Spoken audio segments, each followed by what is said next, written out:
गुरुदेव की जय। बंदी छोड़ कबीर परमेश्वर जी की जय। बंदी छोड़ गरीबदास जी महाराज जी की जय। स्वामी रामदेवानंद जी गुरु महाराज जी की जय हो।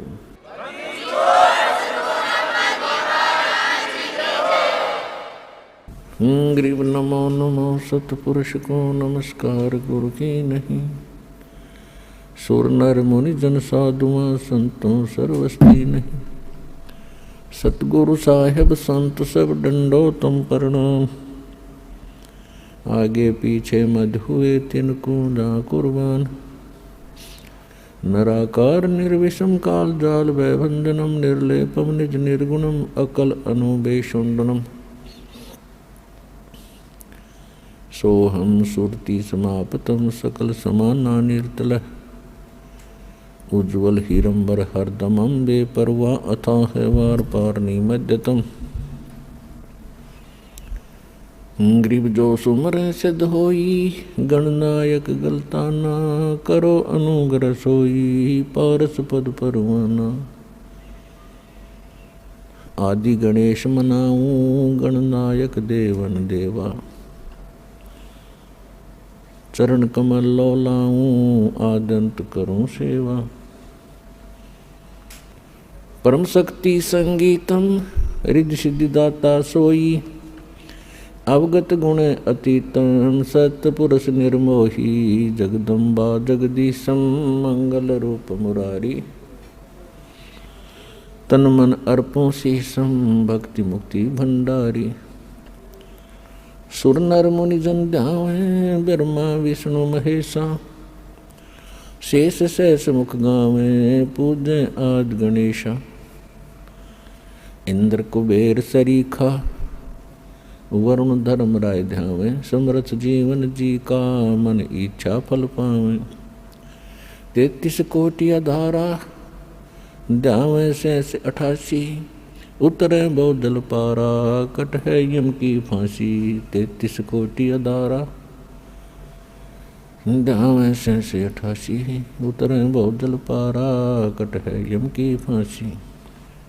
कर जोरूं विनती करूं धरूं चरण पर शीस। गुरु जी राम देवानंद जी महाराज ने दियो नाम बख्शीश। कोटि कोटि सिजदा करूं कोटि कोटि प्रणाम।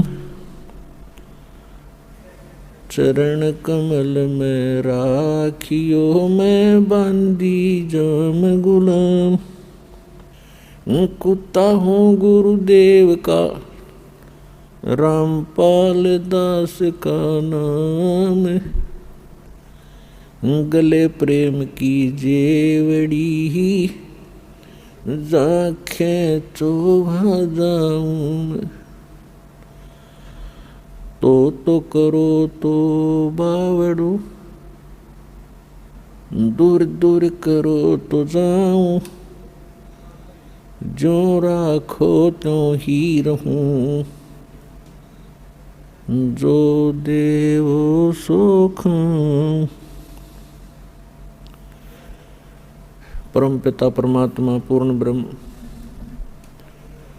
सर्व सृष्टि रचनहार कबीर परमेश्वर जी की असीम रजा से आप सभी पुण्यात्माएं सत्संग सुनने के लिए उपस्थित हुए। सत्संग में आने से प्राणी को अपने मूल कार्य की जानकारी होती है। मानव शरीर किस लिए प्राप्त हुआ था, इसका मूल उद्देश्य क्या है, हम कर क्या रहे हैं। जब तक प्राणी को सत्संग नहीं मिलता, ये कोई भी कार्य कर रहा है उसी को उत्तम मानता है। कोई कसाई का काम करता है उसको भी श्रेष्ठ मान रहा है, क्योंकि उसने दादा परदादा यही काम करते देखे, तो उसको कोई ऑब्जेक्शन नहीं। इसी प्रकार कोई शराब पीता है तो उस शराब पीने वाले को भी बुरा नहीं लगता, क्योंकि उसके साथी सभी उसी कार्य को सहर्ष कर रहे होते हैं। इसी प्रकार कोई चोरी करता है तो चोरों का ग्रुप भी भिन्न ही होता है, तो उनके सब के विचार एक जैसे ही होते हैं, इसलिए उनको वो काम बुरा नहीं लगता। सत्संग में आने से परमात्मा का विधान ज्ञान होता है, परमात्मा के नियमों की जानकारी होती है, और फिर इसको पता चलता है कि जो कार्य मैं कर रहा था वो कहाँ तक उचित थे। फिर वो त्यागने की चेष्टा करता है और एक दिन उनसे विमुक्त हो जाता है।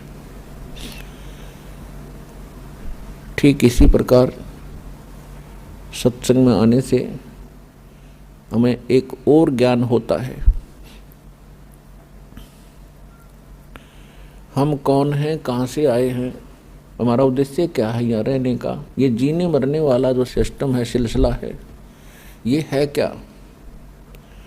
आज हम कितना अच्छी तरह अपने बच्चों में, अपने रिश्तेदारों में, भाई बहनों के साथ प्यार से रह रहे हैं, इनमें कितना मोह है, इन्हीं के लिए दिन रात हम प्रयत्न करते रहते हैं, सारा दिन कमाते हैं, रात को भी नहीं सो पाते हैं और टाइम भी करते हैं, और फिर पता नहीं हम रहें या ना रहें, हमारे साथ जो बच्चे, भाई बहन, माता पिता हैं, उनका कितने दिन का संयोग हमारे साथ है, वो कभी भी जा सकते हैं।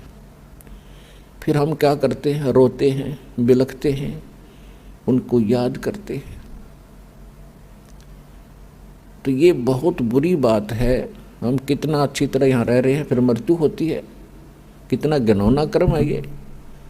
और फिर भी हम इससे मुक्ति का प्रयत्न नहीं करते, तो हम पत्थर हैं, इंसान नहीं है। अभी तक तो हमें पता ही नहीं चला था कि इसका कोई विकल्प है, इसका एंड भी है। अब परमात्मा ने अपना विधान स्वयं आकर बता दिया। जिसको सूक्ष्म वेद कहते हैं, जिसको तत्व ज्ञान कहते हैं, वो परमात्मा ही बता सकता है। उस परमेश्वर ने स्वयं आकर बता दिया है कि ये लोक ठीक नहीं है, यहाँ का भगवान ये परमात्मा नहीं है। परमात्मा का अर्थ होता है श्रेष्ठ आत्मा। यहाँ का जो मालिक है ये परमात्मा नहीं है। परमात्मा उसे कहते हैं जो कभी किसी को दुख ना दे, केवल सुख ही दे। और भगवान कहते हैं जो भोग्य पदार्थ प्रदान करे। तो परमात्मा तो एक ही है। बाकी कसाई भी भगवान होता, अपने बकरों के लिए उनको खूब सुविधा देता है, चारा चराता है, पानी की व्यवस्था करता है, झोंपड़ी सेट डालकर गर्मी सर्दी से बचाता है। वो उनका भगवान है, लेकिन वो परमात्मा नहीं है, वो श्रेष्ठ आत्मा नहीं है। श्रीमद् भगवत गीता अध्याय नंबर 15 के श्लोक 16 और 17 में 3 पुरुष 3 प्रभु बताए। एक सरपुरुष, सरपुरुष ये स्वयं है, यहाँ का जो मालिक है, ब्रह्म है, जिसको काल भी कहते हैं, जिसे ज्योत स्वरूपी निरंजन भी कहते हैं, जो 21 ब्रह्मांड का स्वामी है, प्रभु है, मालिक है। और अक्षर पुरुष है, वो 7 शंख ब्रह्मांड का स्वामी है। और ये दोनों नासवान हैं, इनके अंतर्गत जितने प्राणी हैं उनकी जन्म और मृत्यु सदा बनी रहेगी। गीता अध्याय नंबर 15 के श्लोक 17 में स्पष्ट किया है कि उत्तम पुरुष है तो अन्य परमात्मा इति उदाहरत है, ये लोकत्रयम् आविश्य विवर्ति अवैश्वर है। इसमें यह स्पष्ट किया है कि उत्तम पुरुष, श्रेष्ठ परमात्मा, श्रेष्ठ प्रभु, वो तो कोई इन दोनों से अन्य है। और परमात्मा इति उदाहरत है, जिसको परमात्मा कहते हैं, वो परमात्मा है। वो दुख नहीं देता, वो सुख ही सुख देता है, वो सुख का सागर है। सुख सागर का अर्थ है कि जहाँ सुख का एंड ना हो, समाप्त ना हो। और वही तीनों लोकों में प्रवेश करके सबका धारण पोषण करता है। तो यहाँ सतलोक आश्रम बरवाला जिला हिसार के अंदर उस परमात्मा की जानकारी दी जाती है और उसको प्राप्त करने की विधि बताई जाती है। वो परमात्मा, उस परमात्मा की शरण में आने से कबीर भगवान है, वो कबीर परमात्मा है, वो वास्तव में भगवान है, वास्तव में परमात्मा है। और उसकी शरण में आने के उपरांत आपको यहाँ भी सुख देगा, क्योंकि वो सुख सागर है, वो परमात्मा है, दुख नहीं देता। यदि हम कोई कष्ट उठाते हैं तो अपनी कमजोरी के कारण मर्यादा भंग करके हम अपना कोई हानि कर लेते हैं। नहीं, परमात्मा की शरण में आने के बाद आपको रोज नए सुख होंगे, आपके सब कष्ट निवारण होंगे और अंत में आपको वो स्थान प्राप्त होगा जहाँ फिर कभी जन्म मृत्यु नहीं होती। इसको सतलोक कहते हैं, सचखंड कहते हैं। वहाँ आपकी ऐसे ही परिवार होगा, फिर वो कभी मृत्यु में नहीं आएंगे। वहाँ विकार नहीं है, राग द्वेष नहीं है, वहाँ केवल सुख ही सुख है। वहाँ आप पहले रहते थे, वहाँ आपको बहुत सुख था, उस सुख को छोड़कर आप गफलत करके यहाँ आ गए इस गंदे लोक में। अब आपको वो सुख याद आते हैं कि काम ना करूं और सारी वस्तु मिल जाए। सबकी नीति ये है कि काम करना ना पड़े, सारी सुविधाएं उपलब्ध हों, बड़ी कोठी हो, कार हो, घूमन फिरने खूब बाग बगीचे हों, फवारे लगे हों। तो यहाँ तो वो हो ही नहीं सकता। यहाँ चाहे पूरी पृथ्वी का राजा बन जा, उसने भी काम करना पड़ेगा। तो ये कहाँ था? सतलोक के अंदर है। वहाँ खूब सुविधाएं हैं, कुछ काम नहीं, बड़े भंडारे भगवान के। अब जैसे आप यहाँ आते हो सतलोक आश्रम बरवाला के अंदर, यहाँ आपको बना बनाया भोजन मिलता है, बिछे बिछाए मैट मिलते हैं, सारी सुविधाएं हैं। आपको काम क्या है? खाओ पियो, अपना भक्ति करो, चर्चा करो परमात्मा की। कितना आनंद से दिन व्यतीत हो जाते हैं। तो इसी प्रकार ये एक रिहर्सल है उस सतलोक की। लेकिन वो जो सुख है वो तो यहाँ ना दिया जा सकता है और ना बताया जा सकता है। वो तो वहाँ जाने से ही आपको पता चलेगा। ये एक केवल उसकी थोड़ी सी नकल है। तो वहाँ जाने के बाद आपकी ना कभी मृत्यु होगी, ना कोई काया कष्ट होगा। इसलिए परमात्मा के चरणों में आकर के आपको एक विशेष ज्ञान होगा कि हम जो काम कर रहे हैं, जो संपत्ति जोड़ने की हम चेष्टा कर रहे हैं, इसमें हम रहेंगे कितने दिन। तो उसके लिए विकल्प है कि परमात्मा के चरणों में लगो, भक्ति करो। बुराइयों से दूर होना पड़ेगा आपको। तम्बाकू, कोई भी नशीली वस्तु है, सब त्यागनी पड़ेंगी। और चोरी, जारी, ठगी, रिश्वतखोरी, ये भूल कर भी नहीं करना, क्योंकि इसका अकाउंट परमात्मा के दरबार में अलग से रहता है। सत्संग में बताया जाता है, मानुष जन्म पाय कर जो नहीं रटे हरि नाम, जैसे कुआं जल बिना बनवाया क्या काम। मानुष जन्म दुर्लभ है, ये मिले न बारंबार। तरवर से पत्ता टूट गिरे, वो बोर न लगता डर। साथी हमारे चले गए, हम भी चालन हार। कोई कागज में बाकी रह रही, तात लगी है वार। पृथ्वीपति चकवे गए, जिनके चक्र चलंत। रावण सरीखे कौन गिने, ऐसे गए अनंत।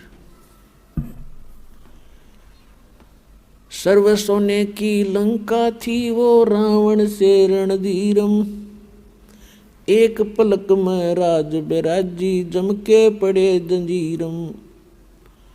मन तू सुख के सागर बस रे, भाई और न ऐसा यस रे।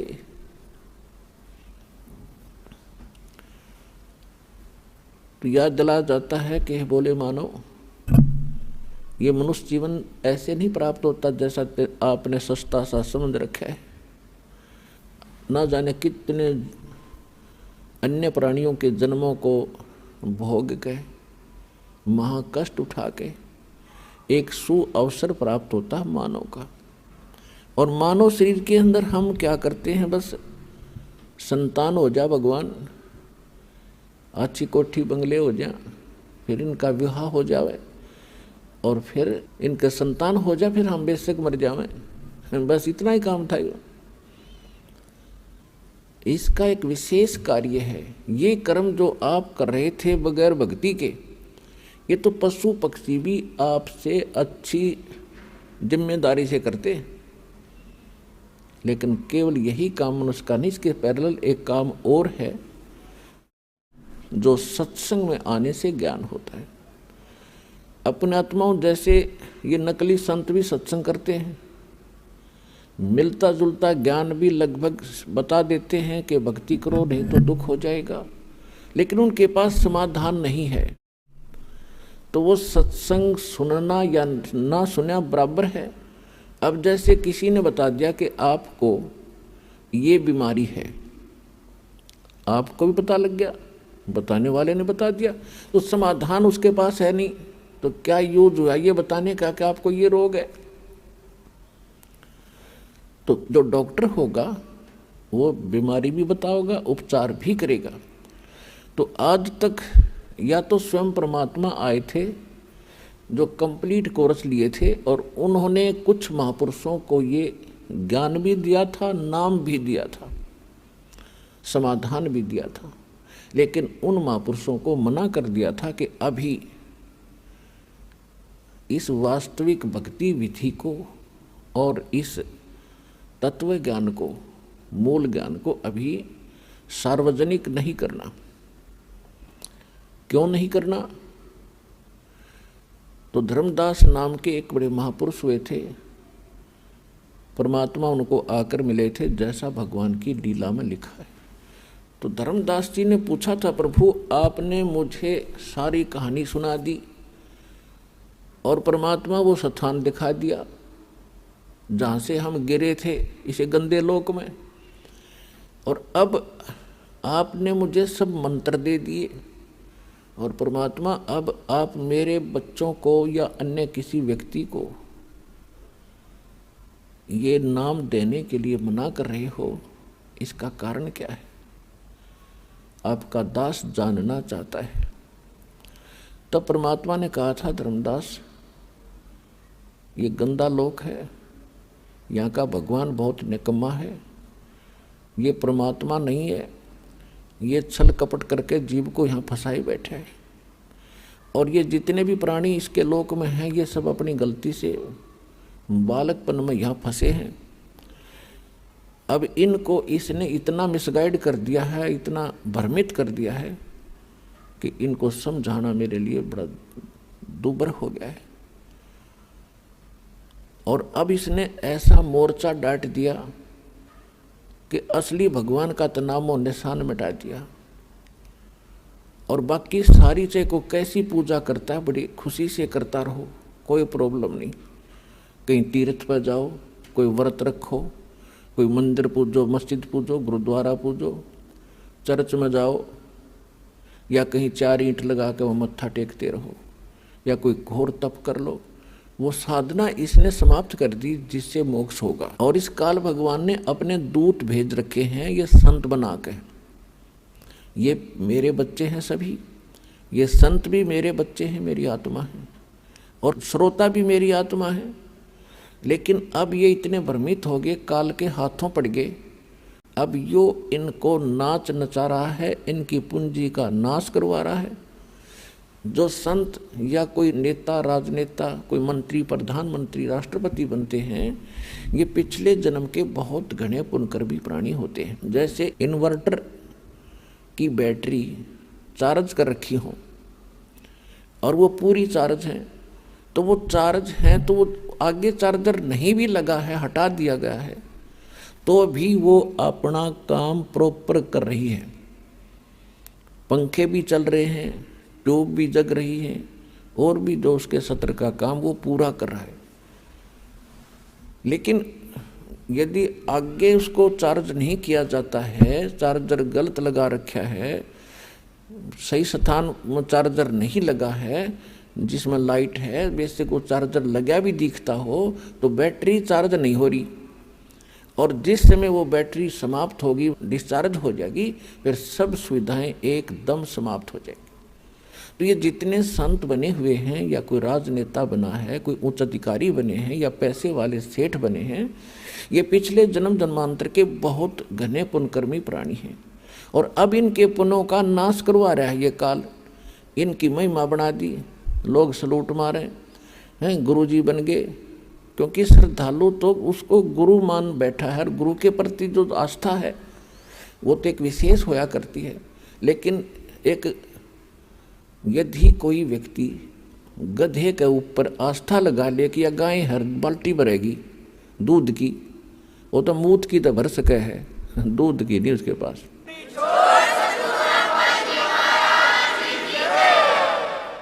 तो जितने भी ये नकली संत इस तत्व ज्ञान से परिचित नहीं हैं, इनको सभी संत मान करके इस आशा में बैठे हैं ये पार करेंगे। ये आप तो हो जाइए पार, थारी तो बात बहुत दूर की है।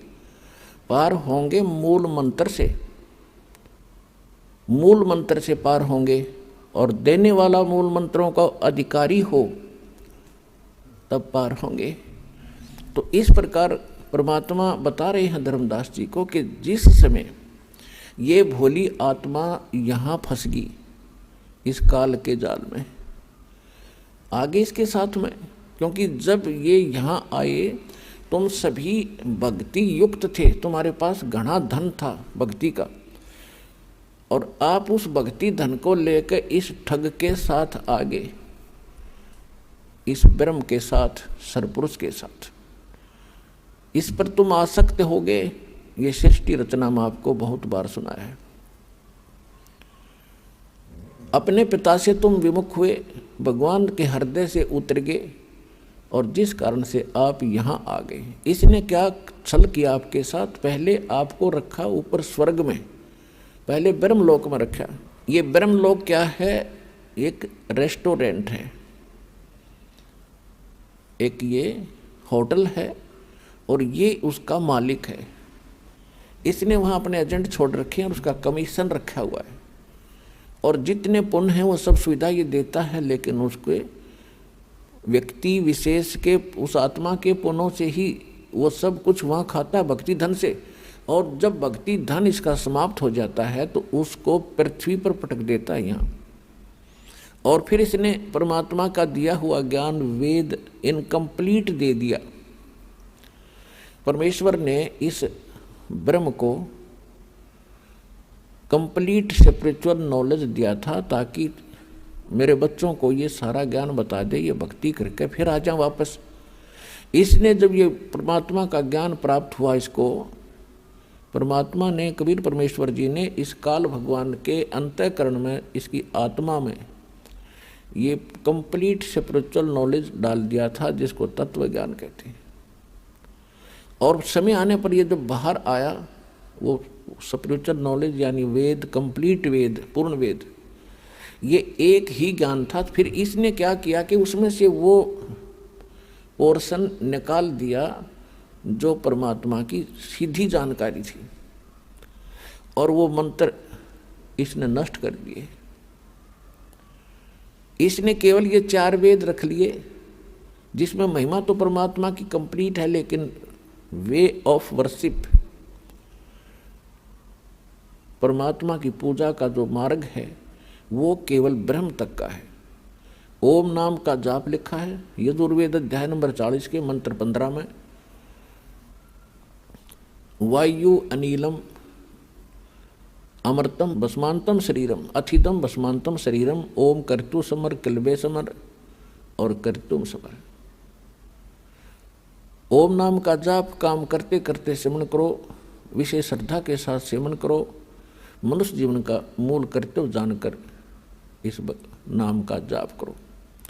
फिर 40वें अध्याय के 17वें श्लोक में बताया गया है कि वो परमात्मा जो पूर्ण परमात्मा वो तो गुप्त है, उसकी जानकारी ये नहीं रखता क्योंकि ये बताना नहीं चाहता। और ये वेद ज्ञान फिर ये बता रहा है कि मेरा ओम नाम है और इसकी भक्ति करो। यही ज्ञान चारों वेदों वाला निष्कर्ष श्रीमद् भगवत गीता के अंदर ज्ञान है। 8वें अध्याय के 13वें श्लोक में इसमें भी स्पष्ट किया है कि ओम इति एकाक्षरम ब्रह्म व्यवहारण माम अनुसमरण ये परियाति तजंदेहम सयाति परमाम गतिम। मुझ ब्रह्म का केवल एक ओम मंत्र है, उच्चारण करके सिमरन करता हुआ जो शरीर छोड़कर जाता है, ओम से मिलने वाली जो गति है वो परम गति इससे हो जाएगी। वो क्या है? ओम नाम का जाप ब्रह्म का है, ब्रह्म के पुजारी ब्रह्मलोक में जाते हैं। 8वें अध्याय के 16वें श्लोक में स्पष्ट किया है कि ब्रह्मलोक में गए हुए प्राणी भी फिर जन्म मृत्यु में आते हैं। इसलिए गीता ज्ञानदाता ने 18वें अध्याय के 62वें श्लोक में कहा है कि अर्जुन तू सर्वभाव से उस परमेश्वर की शरण में जा, उसकी कृपा से तू परम शांति को और सनातन परम धाम को प्राप्त होगा। यजुर्वेद अध्याय नंबर 5 के मंत्र 32 में उसमें स्पष्ट किया है कि उसी कसी मूल संस्कृत है, उसी कसी कबीर अंगारी असी बम्भारी असी शवर ज्योति रतधामासी। कबीर उसी कसी का अर्थ है जो पूर्ण शांतिदायक है, जो परम शांति देने वाला है। कबीर अंगारी असी वो पापों का नाशक, पाप नाशक शब्द पापों का नाश करने वाला, पापों का शत्रु वो कबीर देव है, कबीर परमेश्वर है। बम्भारी असी बंधनों का शत्रु, अरि माने शत्रु, बम्बर माने बंधन। तो कर्मों के बंधन से हम यहाँ जकड़े पड़े हैं और कर्म के बंधन को केवल कबीर परमात्मा ही काट सकता है। और वो कहाँ रहता है? वो सतलोक में रहता है। अब गीता अध्याय नंबर 15 के श्लोक 17 में जो स्पष्ट किया है कि वो गीता ज्ञानदाता जो कह रहा है 18वें अध्याय के 62वें श्लोक में कि उसकी शरण में जा, उस परमेश्वर की शरण में जा, उसकी कृपा से तू परम शांति को सनातन परम धाम को प्राप्त होगा। तो वो परमात्मा वो है जो गीता अध्याय नंबर 15 के श्लोक 17 में बताया है कि उत्तम पुरुष है तू अन्य परमात्मा इति उदाहरत है, यह लोकतर्यम आविश्य विभर्ति अवैश्वर है। गीता अध्याय नंबर 7 के श्लोक 29 में गीता ज्ञानदाता कह रहा है अर्जुन को कि जो मेरे ज्ञान को आश्रय कर लेगा, वो क्या बताना चाहता है? चौथे अध्याय के गीता में 32 और 34 श्लोक का निष्कर्ष है कि परमात्मा स्वयं आकर के विस्तार के साथ यज्ञों यानी धार्मिक अनुष्ठानों की जानकारी स्वयं देते हैं और उसको तत्व ज्ञान कहते हैं। वो अपने मुख कमल से बोलते हैं। वो सच्चिदानंद घन ब्रह्म की वाणी जो है वो तत्व ज्ञान होता है। चौथे अध्याय के 34वें श्लोक में ये स्पष्ट करता है कि मैं उससे परिचित नहीं हूँ, उसके लिए तू तत्वदर्शी संतों की खोज कर और उनको दंडवत प्रणाम करने से, कपट छोड़कर उनकी सेवा करने से वो तत्वदर्शी संत तुझे उस तत्व ज्ञान का उपदेश करेंगे। और 7वें अध्याय के 29वें श्लोक में अब ये कह रहा है कि मेरे इस ज्ञान को जो धारण कर लेगा, स्वीकार कर लेगा, इसके आधार से जो मेरे ज्ञान को आश्रय कर लेता है तो फिर उसको तत्वदर्शी संत मिल जाते हैं खोज करने पर। तो वो व्यक्ति जरा और मरण से, जरा मीन वृद्धावस्था का दुख और मरण माने मृत्यु के कष्ट से छूटने का ही प्रयत्न करते हैं। जिनको तत्व ज्ञान हो जाता है, तत्वदर्शी संत मिल जाते हैं, फिर उनकी आस्था इस गंदे लोक से हट जाती है। यहाँ की इच्छाओं से वो मन हटा लेता है और वो फिर क्या करता है? वो जरा और मरण से छूटने के लिए ही प्रयत्न करते हैं। तो वो क्यों करते हैं? क्योंकि वे संपूर्ण अध्यात्म से और सभी कर्मों से और उस तत्व ब्रह्म से परिचित हो जाते हैं। तत्व ब्रह्म, ब्रह्म माने भगवान, लेकिन ये जो ब्रह्म है यहाँ का, ये सर्वब्रह्म है, सर्वपुरुष है, और वो परम अक्षर ब्रह्म है, वो अविनाशी परमात्मा है। तो अर्जुन ने गीता अध्याय नंबर 1 में प्रश्न किया, 8वें अध्याय के 1 में प्रश्न किया मंत्र में कि किम तत्ब्रह्म और किम अध्यात्म किम कर्म पुरुषोत्तम। वो तत्ब्रह्म क्या है भाई, जिसको जानने के बाद व्यक्ति यहाँ की कोई इच्छा नहीं रखता और केवल जरा और मन से छूटने का ही प्रयत्न करता है। वो किम तत्ब्रह्म, वो तत्ब्रह्म क्या है और क्या कर्म है, और अध्यात्म किसे कहते हैं। गीता ज्ञानदाता ने 8वें अध्याय के 3 श्लोक में कहा कि वो परम अक्षर ब्रह्म है। वो परम अक्षर ब्रह्म है, ये स्वयं ब्रह्म है और वो परम अक्षर ब्रह्म है, उसको सच्चिदानंद घन ब्रह्म भी कहते हैं। तो इस प्रकार हमें ज्ञान हुआ कि और परमात्मा है जो हमें सुख देता है। तो धर्मदास जी को परमात्मा बता रहे हैं कि सबसे जब ये दुखी हुए, क्योंकि स्वर्ग में तो इनको मिलता जुलता सा सुख लगा सतलोक का, जब आप यहाँ आए तो सतलोक से जब नीचे आए तो ब्रह्मलोक में मिलता जुलता सा तुम्हें राहत मिल रही थी, और जब तुम्हारी पूंजी समाप्त होगी, तुम होगे कंगाल, तो पटक दिए पृथ्वी पर कि फिर धन जोड़ो और फिर आओ यहाँ पर, फिर तुम्हें कुछ समय सुख मिलेगा।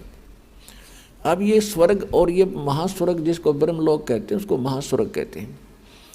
ये तो ऐसे हैं जैसे रेस्टोरेंट होते हैं, जैसे हरियाणा, पंजाब, राजस्थान, उत्तर प्रदेश, मध्य प्रदेश आदि इन राज्यों में गर्मियों के मौसम में बहुत गर्मी पड़ती है, और जो सेठ साहूकार कुछ व्यक्ति जिनके पास घना धन हो जा, वो क्या करते हैं, जब इधर चले जाते हैं कुल्लू मनाली शिमला के अंदर गर्मियों का समय व्यतीत करने के लिए। वहाँ ठंडा क्षेत्र है, तो वहाँ क्या करते हैं, एक होटल में कमरा किराए पर लेते हैं, सारा उस होटल में ही खाना खाते हैं। तो वहाँ उनको जो पूंजी ले जाते हैं 50-60 हज़ार रुपये, तो वो उनकी पूंजी वहाँ ख़त्म हो रही है, वो सुख अवश्य प्राप्त कर रहे हैं, और जब उनकी वह धन समाप्त हो जाएगा, उनको फिर से कर्म क्षेत्र में आना पड़ता है, और अगले वर्ष हो सकता है इतनी पूंजी ना बचे कि हम होटल में जा सकें 2 महीने 3 महीने काटने के लिए, मई जून जुलाई के, तो फिर वहीं पड़ा रहना पड़ेगा उसको। तो ऐसे यहाँ के स्वर्ग महास्वर्ग बताए हैं। उसके लिए गीता ज्ञानदाता कहता है कि यदि तुम्हें कंप्लीट पीस चाहिए, संपूर्ण शांति चाहिए, तो उस परमेश्वर की शरण में जा। उसके लिए ऑप्शन छोड़ दिया कि मैं नहीं जानता, तत्वदर्शी संतों से पूछो। तो ये दास रामपाल दास है, वो तत्वदर्शी संत इस विश्व में।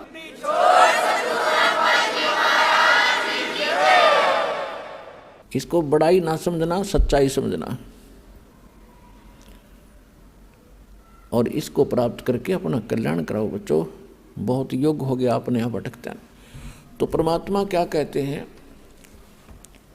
कि जब मैंने इनको देखा, पता तो था मुझे कि इनकी दुर्गति तो होगी, ये चल तो पड़े यहाँ से छोड़कर मुझे, लेकिन कहते हैं बच्चे गलती कर देते हैं, माता पिता फिर भी पीछे पीछे फिरते हैं।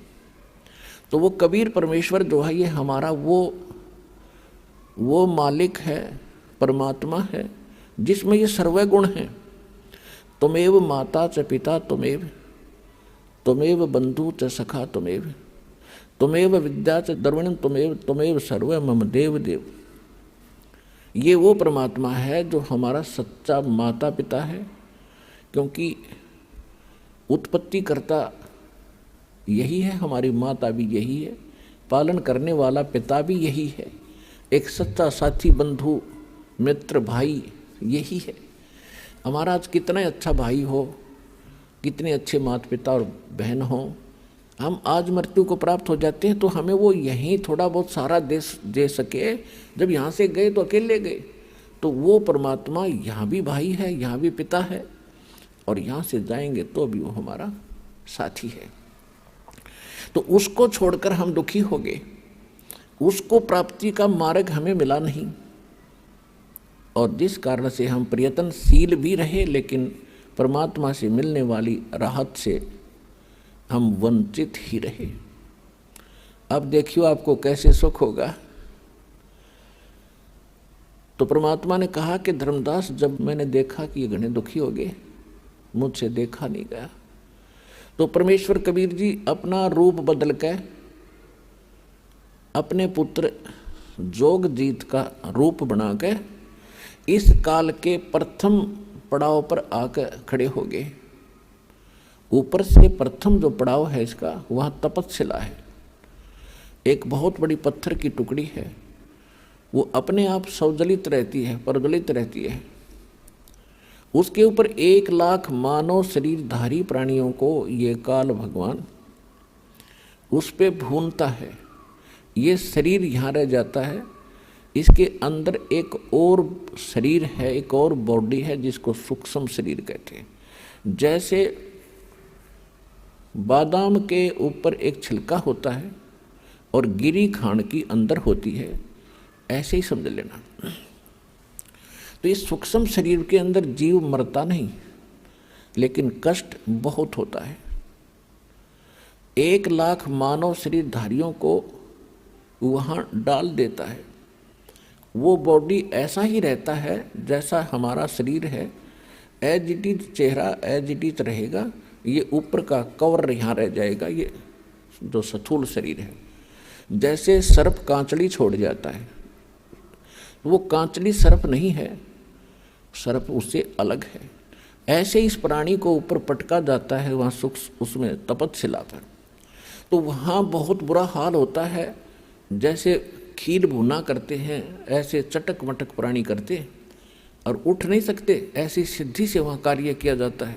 उनको भूनने का उद्देश्य क्या है कि आप सारे जीवन में जो भी खाते हो पीते हो, और आप एक और विशेष चीज़ देखो कि तम्बाकू, हुक्का, बीड़ी, ये इस बॉडी के लिए हानिकारक है। और तकरीबन समाज, किसी भी समाज में देख लो, सब पीने लगे हुक्का, बीड़ी, तम्बाकू, शराब, मांस खाना, भुक्की पीना। ये क्यों पिलाता? ये पिलाता मन रूप में। ये काल सबके अंदर एक एलिमेंट रूप में रहता है, इसने छोड़ रखा एलिमेंट। जैसे परमात्मा का एलिमेंट तो आत्मा है और काल का एलिमेंट ये मन है, तो इसने सारी को बद करवाणी जीवते। किस लिए? कि जितने ये बकवाद खावेगा पीवेगा उतना ही इसकी बॉडी में उसका अंश लिप्त होगा सूक्ष्म शरीर में। तो उसके बाद फिर वो जो का तो ऊपर जाकर जब उसको भूना जाता है, जिसने घना हुक्का पी रखा है, घनी शराब पी रखी है, वो देर तक वहाँ भूना जाता है कि उसमें अच्छा माल होता है इस काल का। तो वहाँ सबको इसलिए डाला जाता है कि जो सारे जीवन में इसने जो खाया पिया, कुछ तो बॉडी शरीर स्थूल शरीर इससे ठीक रहा, शेष उसके अंदर जम जाता है और वो इतने गर्मी के बिना छूटता नहीं। वहाँ इनको तड़फाया जाता है, हाहाकार मच जाती है, अचेत हो जाते हैं कुछ देर के बाद, और फिर उसका समय निर्धारित है, उसके बाद उनको वहाँ से उठा दिया जाता है और वो जो गंध है उसका सारा नीचे चला जाता है अलग से उसके पात्र में। और ये प्राणी अपने आकर के फिर धर्मराज के दरबार में आते हैं, फिर अपने कर्मानुसार कोई पशु बनो, पक्षी बनो, मनुष्य बनो या राजा बनो, जाओ, उसका काम पूरा हुआ। तो परमात्मा कहते हैं जहाँ ये तपस्शिला पर भूनने जा रहे थे प्राणी धर्मदास, में वहाँ आके खड़ा हो गया। इनका बुरा हाल हो रहा था, रो रहे थे। कहीं पर तो एक परिवार के 2-2 सदस्य वहीं भूनने जा रहे थे, वहाँ उनके गुरु भी साथ बैठ के वहीं पर भूनने जा रहे थे, ऋषि महर्षि भी वहाँ पर भूनने जा रहे थे। और जब मैं वहाँ जाकर खड़ा हुआ, एकदम उस तपस्शिला की जो तपत थी, जलन थी, वो एकदम शांत होगी। टुकड़ी तो गर्म ज्यों की त्यों है, लपटें निकल रही हैं आग की, लेकिन उन प्राणियों को मेरी शक्ति से उस आग का कोई असर नहीं हो रहा था। तो जब उनका वो पीड़ा खत्म हुई तो एकदम बैठी शांत होकर मुझे देखा, तो परमात्मा के उस शीतल चंद्रमा जैसे शीतल चेहरे को देखकर वो सभी ये समझ गए कि शायद ये भगवान है। तो उन्होंने कहा कि हे परमात्मा, हम यहाँ पर कौन से कर्म का दंड भोग रहे हैं? तब तो परमेश्वर ने कहा कबीर जी ने कि बेटा, ये तुम्हारा इस लोक का दंड नहीं, ये तुमने सतलोक में गलती करी थी। अपने मूल स्थान को छोड़कर, उस सर्व सुख दायी स्थान को छोड़कर भरी थाली का ठोकर मार कर तुम यहाँ आए हो इस काल के साथ। परमात्मा ने उनको कुछ ही समय में सारी सृष्टि रचना बताई सुनाई। तो सभी को वहाँ तो तुरंत समझ में आ गई, क्योंकि यहाँ तो अपलातून पाक रहे हम। एक छोटा सा कोई जॉब हो जा, अधिकारी बन जावे, छोटी सी कोई 10-20 एकड़ जमीन हो जा, हम सुनते ही नहीं किसी की, अपना किसी ने देखा। वहाँ तो सारा सपट दिख रहा था कि जिस धन को अपना मान रहे थे, जिस घर को अपना मान रहे थे, जिस परिवार को अपना मान रहे थे, वो हमारे साथ नहीं आया। तो वहाँ तक अकल ठिकाने आ गई थी उनकी। और यहाँ अकल ठिकाने लाने के लिए इतने सत्संग करने पड़ते हैं, इतने प्रमाण देने पड़ते हैं कि तुम गलत स्थान पर पड़े हो, ये लोग तुम्हारा नहीं है, तुम्हारे साथ धोखा हो रहा। और तब भी शीघ्र सी ठिकाने अकल नहीं आती, क्योंकि हमारे ऊपर प्रेशर इतना है। लेकिन मालिक का ज्ञान भी इतना प्रबल है और समाधान इतना प्रबल है, एक दिन अकल ठिकाने आकर रहेगी पूरे विश्व की। अब वो समय आ गया।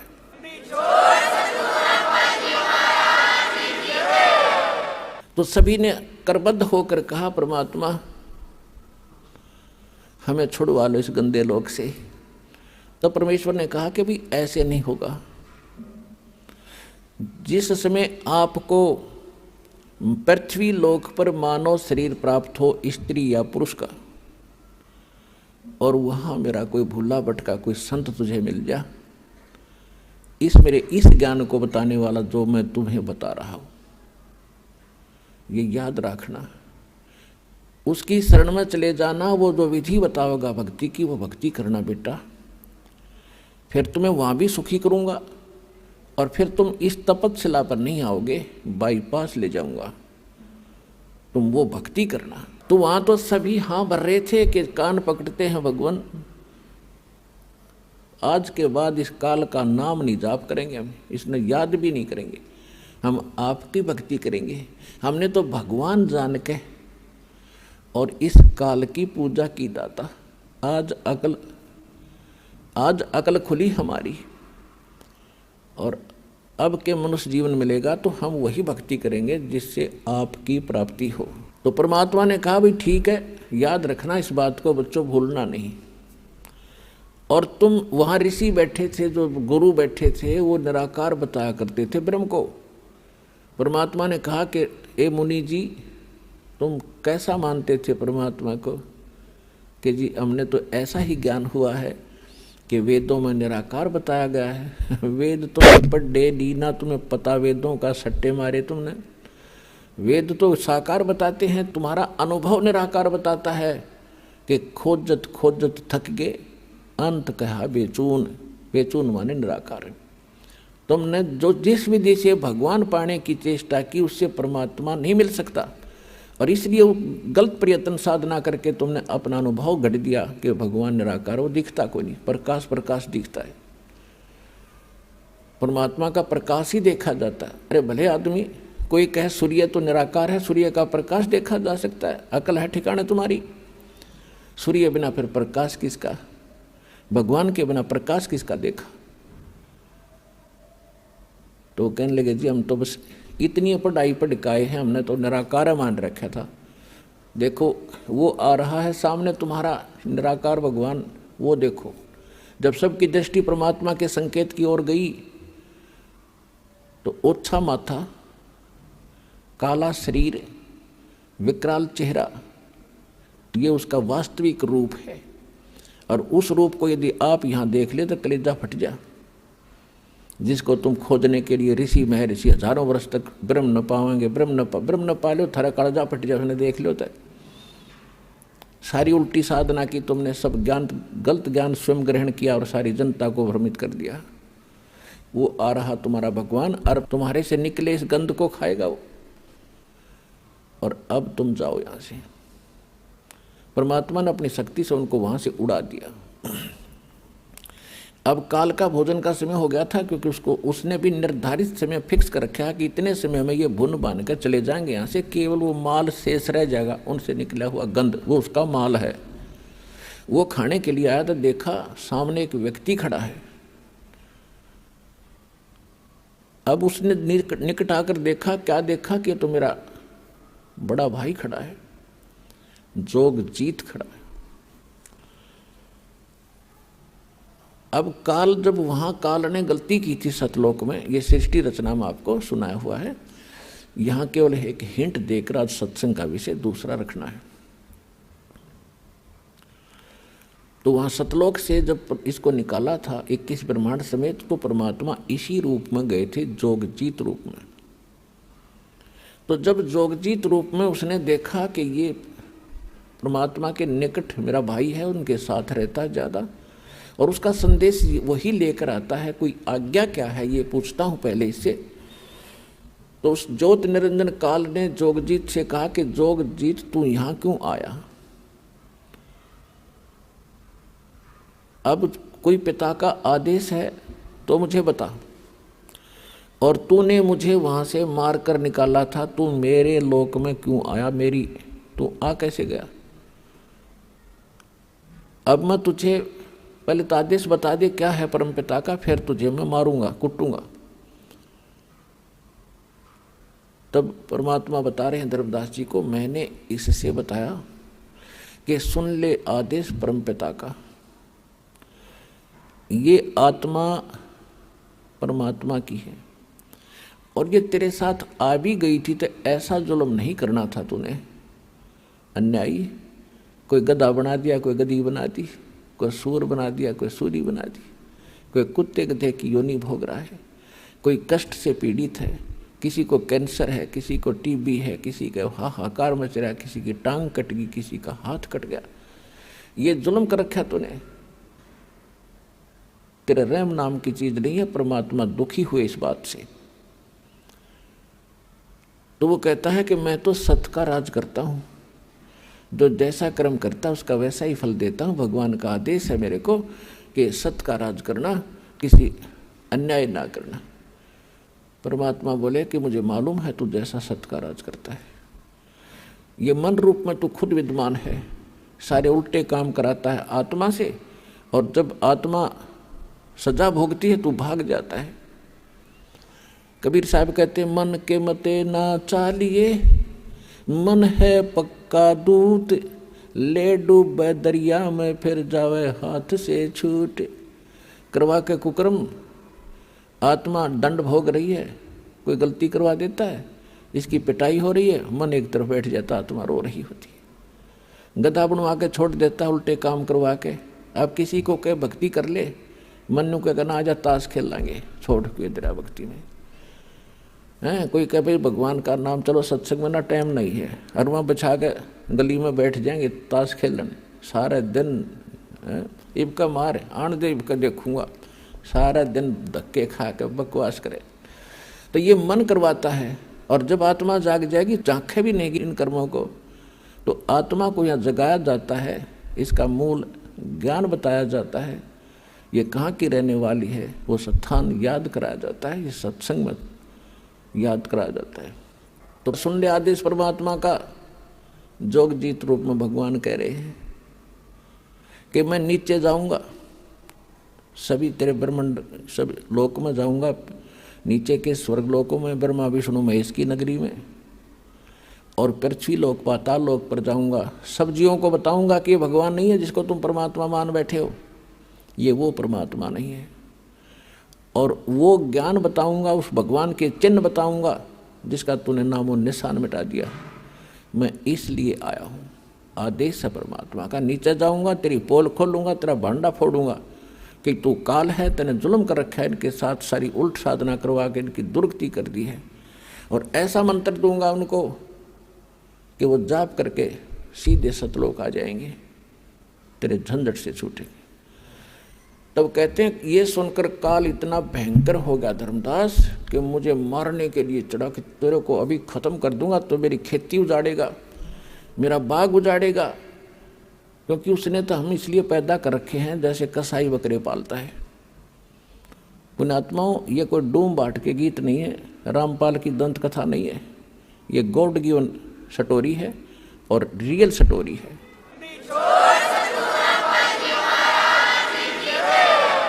क्योंकि हमने अपने गलत ज्ञान सुन रखा है, वही अटपट अच्छे लगे। रामकृष्ण की कहानी, सुदामा वाली, वैसे इतनी भक्ति थी क्या? क्या यही कहानी थी? ये है वो परमात्मा की सत्यनारायण कथा जो दास साहब को सुना रहा है। तो आपको इसलिए पाल रखा, धर्मदास जी को बता रहे परमात्मा के जैसे कसाई बकरे पालता है, और उन बकरों की बुद्धि इतनी ही काम करती है कि ये बहुत अच्छा आदमी है जो हमारा मालिक है। कैसे अच्छा आदमी है कि इसने बहुत बढ़िया हमारे लिए इस चरागाह बनवा रखे हैं जहाँ हम चरते हैं, एक सरोवर तालाब बना रखा है जहाँ हम पानी पीते हैं, फिर एक झोंपड़ी डाल रखी है, शेड डाल रखा है जहाँ हम गर्मी सर्दी से बचने के लिए उसके नीचे बैठ जाते हैं। और ये मालिक आता जब हमें बड़ा संभालता है, हमारे ऊपर हाथ फेरता है। तो यहाँ परमात्मा कहते हैं धर्मदास जी को कि आप जब ये सुविधाएं देखते हो यहाँ की कि कितना सुंदर बाग बगीचे, कैसे झरने बह रहे हैं, कितना नीचे शीतल जल निकल रहा है, मीठा जल, और बड़ी हवा चल रही है, बड़ी पृथ्वी दे रखी है, इस पर बड़े पदार्थ दे रखे हैं, इनको देखकर तो ऐसा लगता है कि गणाए बढ़िया भगवान है, बहुत अच्छा स्वामी, कितनी सुविधा हमारी कर रखी है। और जब ये कुंडबा घाणी करता है कि तो दुर्घटना में परिवार नाश हो जाते हैं, भूकंप आ जाता, पूरा क्षेत्र तहस नहस हो जाता है। तो उस समय इसकी दयालुता पर हमारे दिमाग नहीं जाता कि अब ये क्या हो रहा है। परमात्मा ने बताया कि जैसे कसाई जो बकरों को ये सुविधाएं देता है तो उनको ऐसा लगता है कि बहुत बड़ी आदमी, और जब वो उनके पास आता है तो उससे प्यार करते हैं वो कि हमारा नेक मालिक आ गया, और उसके पंजाली ऊपर ने पैर उठा कर सीने से लगते हैं, उसको चाटते हैं उसके हाथों को। जब उनको वो छूता है, वो तो देख रहा है कि इसमें मांस कितना हो गया, कितने किलो का बिकेगा, और वो बकरा चाटते प्यार में कि मेरा मालिक बहुत बढ़िया है। और जब भी उसको आवश्यकता होती है, एक डंडा लेकर निकाल लेता है कि चाहे बेटा मरो चाहे बेटी कटो, माँ कटो चाहे भाई और बहन कटो, वो ना देखता किसी ने। तो ये स्थिति समझ लेना धर्मदास, इस काल कसाई में जहाँ आप रह रहे हो, इस गंदे लोग पे। लेकिन आपको कोई ये ज्ञान बताने वाला था नहीं, और परमात्मा बताने के लिए आए तो हम सुनने को तैयार नहीं थे, क्योंकि हमारे धर्म गुरुओं ने हमें मिसगाइड गढ़ा कर दिया कि कबीर जो है ये अशिक्षित है, ये क्या जाने धर्म ग्रंथों के बारे में, संस्कृत इसको आती नहीं। और हमारे धर्मगुरु संस्कृत नहीं बोला करते, हम उनके ऊपर कुर्बान थे कि ये विद्वान है, सचमुच कबीर तो एक धानक है, जुलाहा है, अशिक्षित है, ये क्या जाने वेदों और सदग्रंथ के बारे में। तो ये निंदा कर रहा है हमारे धर्मों की। और परमात्मा सच्ची बताया करते थे, वही ज्ञान जो आज दास बता रहा है यही परमात्मा स्वयं बताया करते थे। उस समय हमने स्वीकार नहीं किया क्योंकि हम अशिक्षित थे। अब जो रहस्य आपको आज उजागर किया जा रहा है कि वो नाम क्यों मना कर रखा था उस समय बताने को, और अब क्यों आदेश दिया है इसको खुलेआम बताने का। तो उस समय धर्मदास जी को परमात्मा ने बताया कि इसने ये व्यवस्था कर रखी है, अपने स्वार्थवश तुम्हें यहाँ रोक रखा है। और 3 गुण हैं इसके पुत्र, उनमें एक एक गुण भर रखा है, और उनके कारण आप इतने यहाँ जकड़े पड़े हो। ब्रह्मा में रजगुण भर दिया, रजोगुण के प्रभाव से जैसे किसी ने शराब पी रखी है या भांग पी रखी है, वो जो भी गतिविधि करता वो होश हवास में नहीं कर रहा, वो तो मजबूरी है। अर्थे 1000 ने पी रखी हो भांग तो सारी एक जैसा काम करेंगे, एक जैसी उनकी चाल होगी, एक जैसी बोली होगी, एक जैसी क्रिया होंगी। तो यहाँ सबके ऊपर, प्रत्येक प्राणी पर, चींटी से लेकर हाथी मानव, सबके ऊपर उनका प्रभाव है। तो उससे प्रभावित होकर सभी संतानों उत्पत्ति करते, ये विवश हो गए हैं बस की बात नहीं प्राणी कहते, कितनी बात बनाओ। ऋषि महर्षियों की कथा सुना दें आपको, ये बड़े बड़े इन्होंने खूब कोशिश की हम इस विकार से बचें, वासना रहित हो जाएं। एक श्रृंगी ऋषि था और वो घर त्याग कर ऋषि परमात्मा पाने के लिए जंगल में चला गया। अब इनको ज्ञान तो था नहीं विचारों को, लेकिन भगवान के लिए आत्मा भटक ही रही है। आप भी भटक रहे हो, कोई कहीं जा रहा था, कोई कहीं जा रहा था। यह आत्मा रुक नहीं सकती जब तक परमात्मा नहीं मिलेगा इसमें। तो श्रृंगी ऋषि ब्राह्मण घर त्याग कर जंगल में बाल ब्रह्मचारी रहे और ये पहले यही क्रिया करने की चेष्टा करते थे कि पहले हम निर्विकार हों तो तब भक्ति बनेगी। इनकी यह सोच थी। तो जिस साधना से वो निर्विकार होने की कोशिश कर रहे थे वो साधना भी निर्विकार नहीं हो सकते। तो उन्होंने क्या किया कि भी अन्न अधिक नहीं खाना चाहिए, ज़्यादा अन्न खाने से वासना जागती है, चटपटे भोजन खाने से। तो उसने अभ्यास करते करते इतना अल्प आहार करने का अभ्यस्त हो गया, लास्ट में एक दिन में वृक्ष के तरफ मुंह करके बैठ जाता, भक्ति करता था वो। साधना जैसा उसने डले ढोण का पता था और सारा दिन में एक बार वृक्ष की छाल पर जीभ मारता था। बस अंत में इतना अल्प आहार हो गया था उसका, और जिस कारण से वो आसपास के क्षेत्र में घना प्रसिद्ध हो गया कि भी ऐसा महात्मा देखा नहीं, सारे दिन भक्ति करता है, समाधिस्थ रहता है, आंखें भी नहीं खोलता, सारा दिन में एक बार वृक्ष के जिह्वा लगाता है, बस उसी से तृप्त हो जाता। अयोध्या नगरी के आसपास जंगल में वो बैठा था।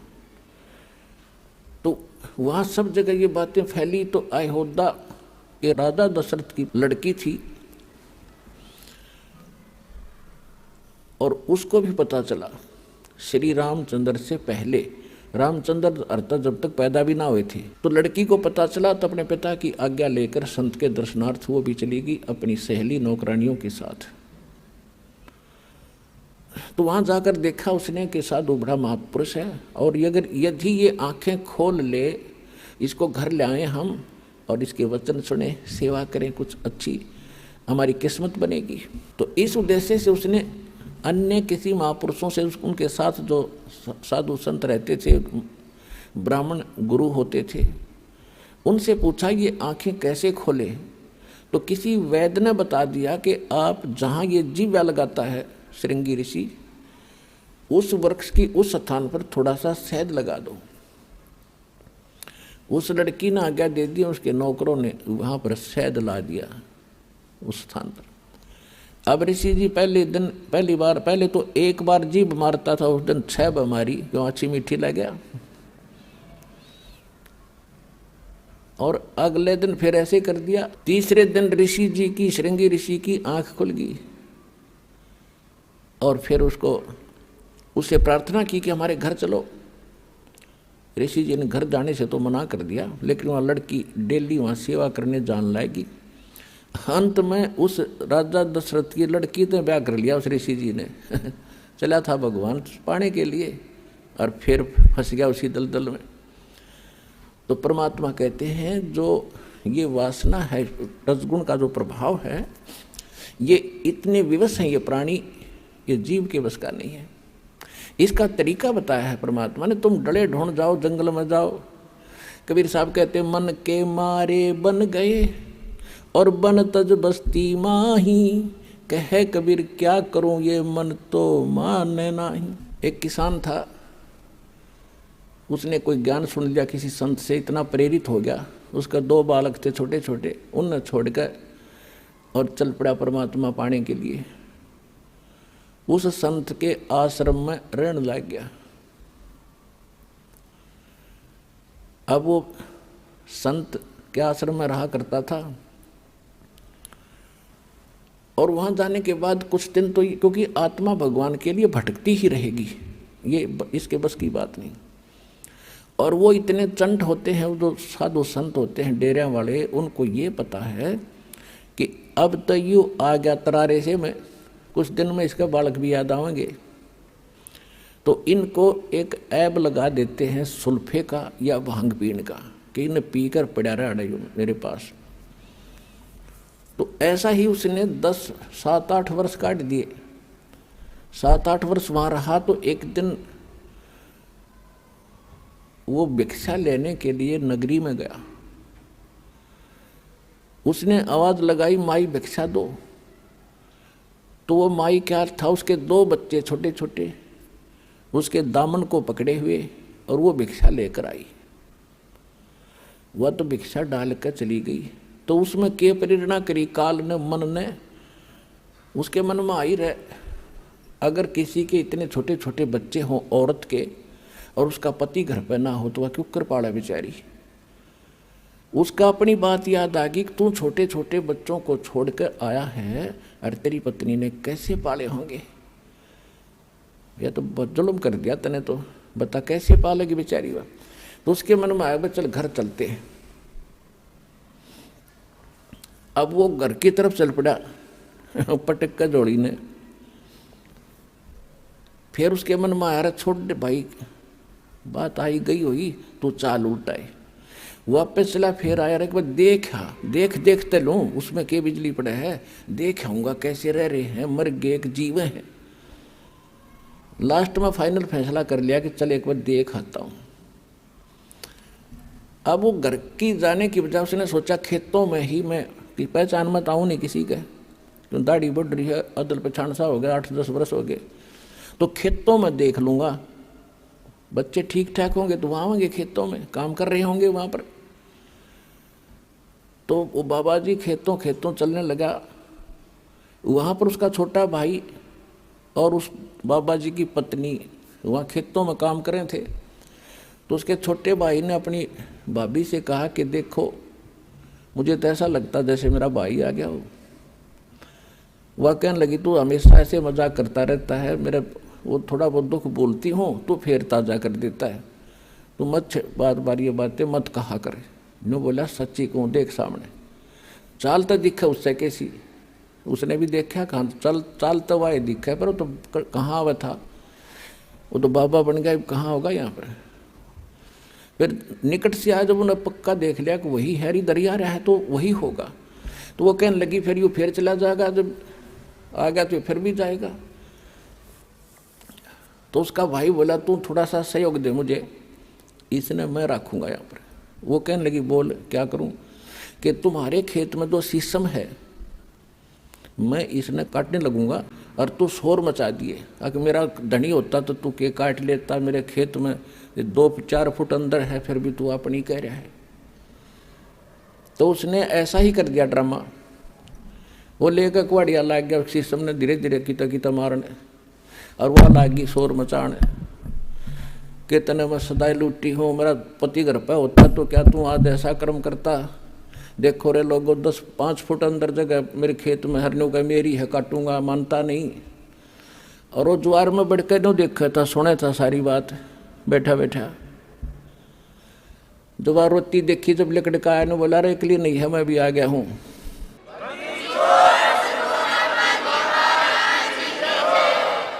उसका भाई बोला भाई तू कौन, तीसरा तिल्ली बीच में, चल हमारे घर की लड़ाई है, बीच में नहीं बढ़ा करते।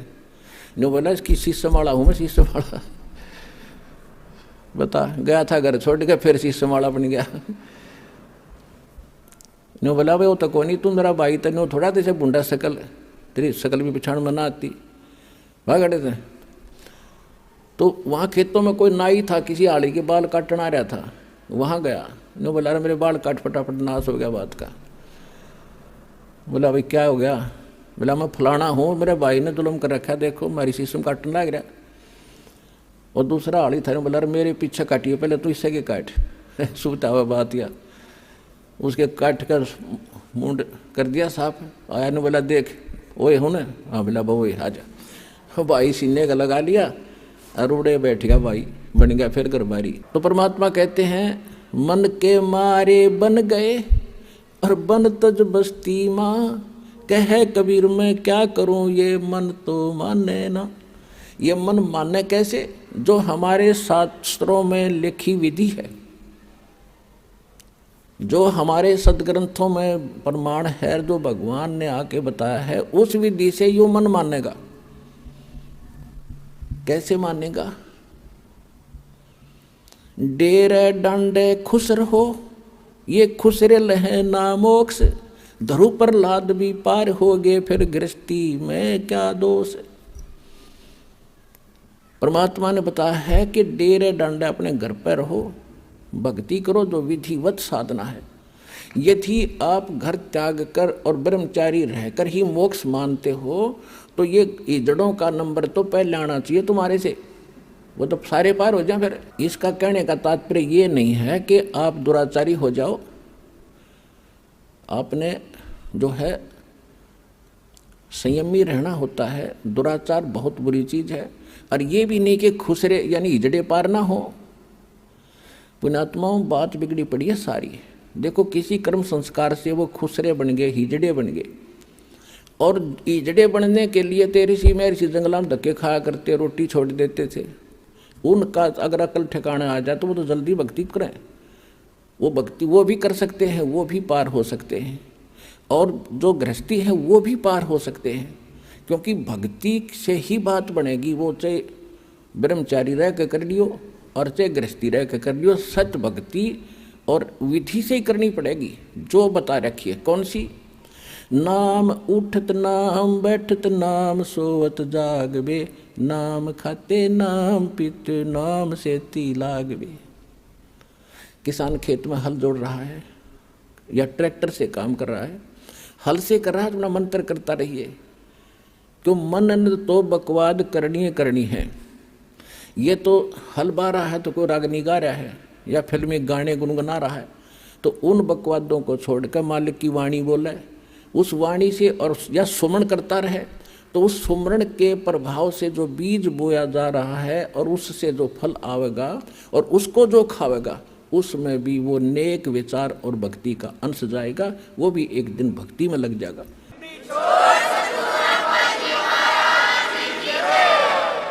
ये इन विचारों का इतना प्रभाव पड़ता है। एक संत की एक बहन शिष्या थी, वो उसके घर चला गया। उधर से उसकी शिष्या की बहन आई हुई थी, उसकी लड़की विधवा होगी। एक दो बच्चा था, जवान अवस्था में थी, और उसके कोई भाई था नहीं, उसके दामाद का कोई भाई नहीं था, इकलौता था अपने माता पिता के। तो वो उधर उन 2-3 संत के साथ 2-3 और भगत संत थे।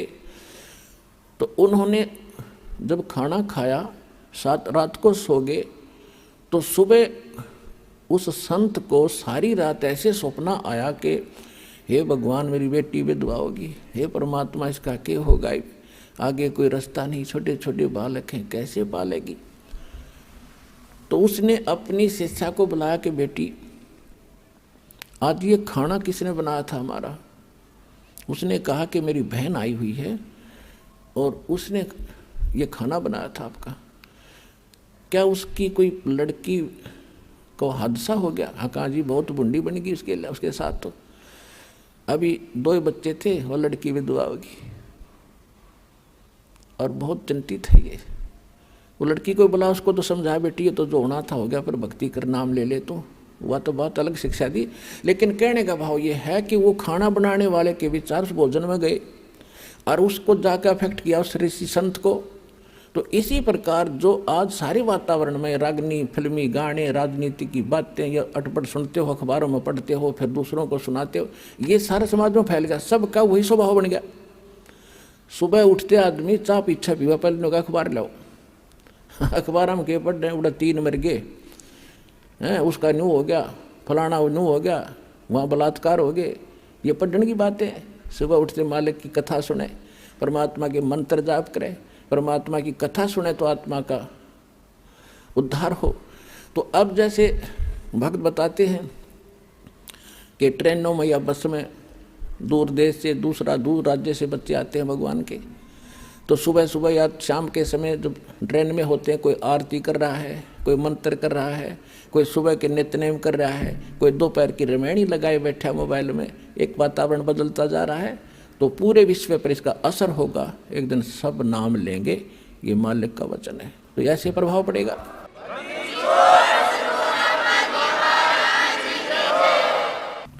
तो अब ये वातावरण ऐसे बदलेगा। परमात्मा की वाणी में बहुत ताकत है और विधिवत वो वाणी प्राप्त होती है, उसी से असर होता है सब। यानी अधिकारी से लेकर जो नाम जाप किए जाते हैं उनको आप भी असर होगा और वातावरण के अंदर भी बहुत प्रभाव पड़ेगा। अब आप देखते हो कितने टीवी चलते हैं सब जगह, ये राजनीति की बातें, फलाना ये दकड़ा ये बड़ा, इसको तो एक नंबर पर मान रहे हैं। ये एक नंबर पर तो इन टीवी वालों ने भगवान की चर्चा सुनानी चाहिए दिन में कई ताकि आत्मा इंसान की बुद्धि बदले, बुराइयों से दूर हो और संसार में शांति पैदा हो। या तो शांति पैदा कर रखी है। अब फिल्मों में देखते हैं विवाह करते हैं जब, इतनी बड़ी बारात दिखाओगे और 1 किलोमीटर तक बाजे बजाने वाले तुर तुर करते, तो आम आदमी की विवाह वृत्ति होती जा रही है। तो ये सारा काम बिगाड़ दिया इस मीडिया ने गलत प्रचार करके। ये प्रचार करे भगवान का, सुबह उठते सब देखें, किसी टाइम भी टीवी लावे, जब मालिक की चर्चा पावे तो एकदम परिवर्तन होगा पूरे विश्व में। ऐसे ये तो होना ही है, क्योंकि भगवान ने ये इंस्ट्रूमेंट बनवाए न्यू हैं। ये कितने दिन इनमें दुरुपयोग करेंगे उसका समय आने दो। जनता जागेगी जब इनको कहेंगे भाई ये नहीं, अच्छी बात चलाओ, इसमें बच्चों पर अच्छा असर पड़े, माँ बाप पर भी अच्छा असर पड़े और सारे संसार में एक सद्भावना उत्पन्न हो, तो वो समय तो आएगा। क्योंकि ये बनवाए इसलिए है परमात्मा ने। नहीं 10 साल पहले कितना थे ये, 15 साल पहले। अब इसलिए दाता ने इंस्ट्रूमेंट, मोबाइल, इनके अंदर ये मेमोरी कार्ड, इसमें 20-20, 40-40, 100-100 घंटे के सत्संग सुन लो, डाल लो, नए नए सुनो दिन में मंत्र। न अनपढ़ आदमी सुन लो, कान के ला कर लीड, दूसरे नहीं ना पता चला के बोल रहा के सुनाइयो। सफ़र करते हो बस में, कान में लीड लगा ली, मंत्र शुरू कर दिया अपना, ना पड़ोसी ने मेरा के कर रहा है, और कितना लंबा सफ़र हो, मिनटों में जाओगा। और उस समय जब नाम नहीं है तो क्या देखता जाओगा, यूँ क्यों आ गया, वो देखियो देख खड़ा है झांकी में देखे जा। अब भक्ति देखो, भगवान देखो, भक्ति करो, पीछा छूटेगा ऐसे। अब हम आते हैं अपने मूल सत्संग पर। अब जो प्रसंग चल रहा है कि यहाँ इस काल ने हमारे को विवश कर रखा है, जीव के बस का नहीं। अब ब्रह्मा जी के अंदर से एक ऐसी तरंग निकल रही है, ऐसी किरण निकलती है जो प्रत्येक जीव को प्रभावित किए हुए, तो विवश हुआ है वो ऐसा करता। अब जब प्रसंग चल रहा था कि ये परमात्मा कहते हैं वो मोक्ष उस साधना से होगा, वो हठ योग नहीं है। नाम उठत नाम बैठत नाम सोत जागवे, नाम खाते नाम पीते नाम सीति लागवे। ये तो सुख संवेद उस तत्व ज्ञान में भगवान ने बताया कि ऐसे साधना करो। और हमारे वेद बताते हैं, यजुर्वेद अध्याय नंबर 40 के मंत्र 15 में कहा है कि वायु अनिलम अथिदम भस्मांतम अमृतम भस्मांतम शरीरम ओम कर्तु समर कल्वे समर कर्तुम समर। परमात्मा की जो भक्ति है, ओम नाम का सिमरण करो, काम करते करते करो, विशेष कसक के साथ करो, और मनुष्य जीवन का मूल उद्देश्य जानकर ओम नाम का जाप करो। और ओम नाम के जाप से जितना मोक्ष होना है वो इस विधि से प्राप्त होगा। और ये सुख संवेद बता रहा है। हठ योग तो किसी वेद में नहीं, गीता में नहीं। तो ये हठ योग कहाँ से लाए? ये मनमुख आचरण है, मनमाना आचरण है, ये मनमुखी साधना है, ये गुरुमुखी नहीं है। तो जब तक हम सतगुरु के द्वारा बताए साधना ज्ञान को नहीं ग्रहण करेंगे, तब तक हम ऐसे ही डले ढोते।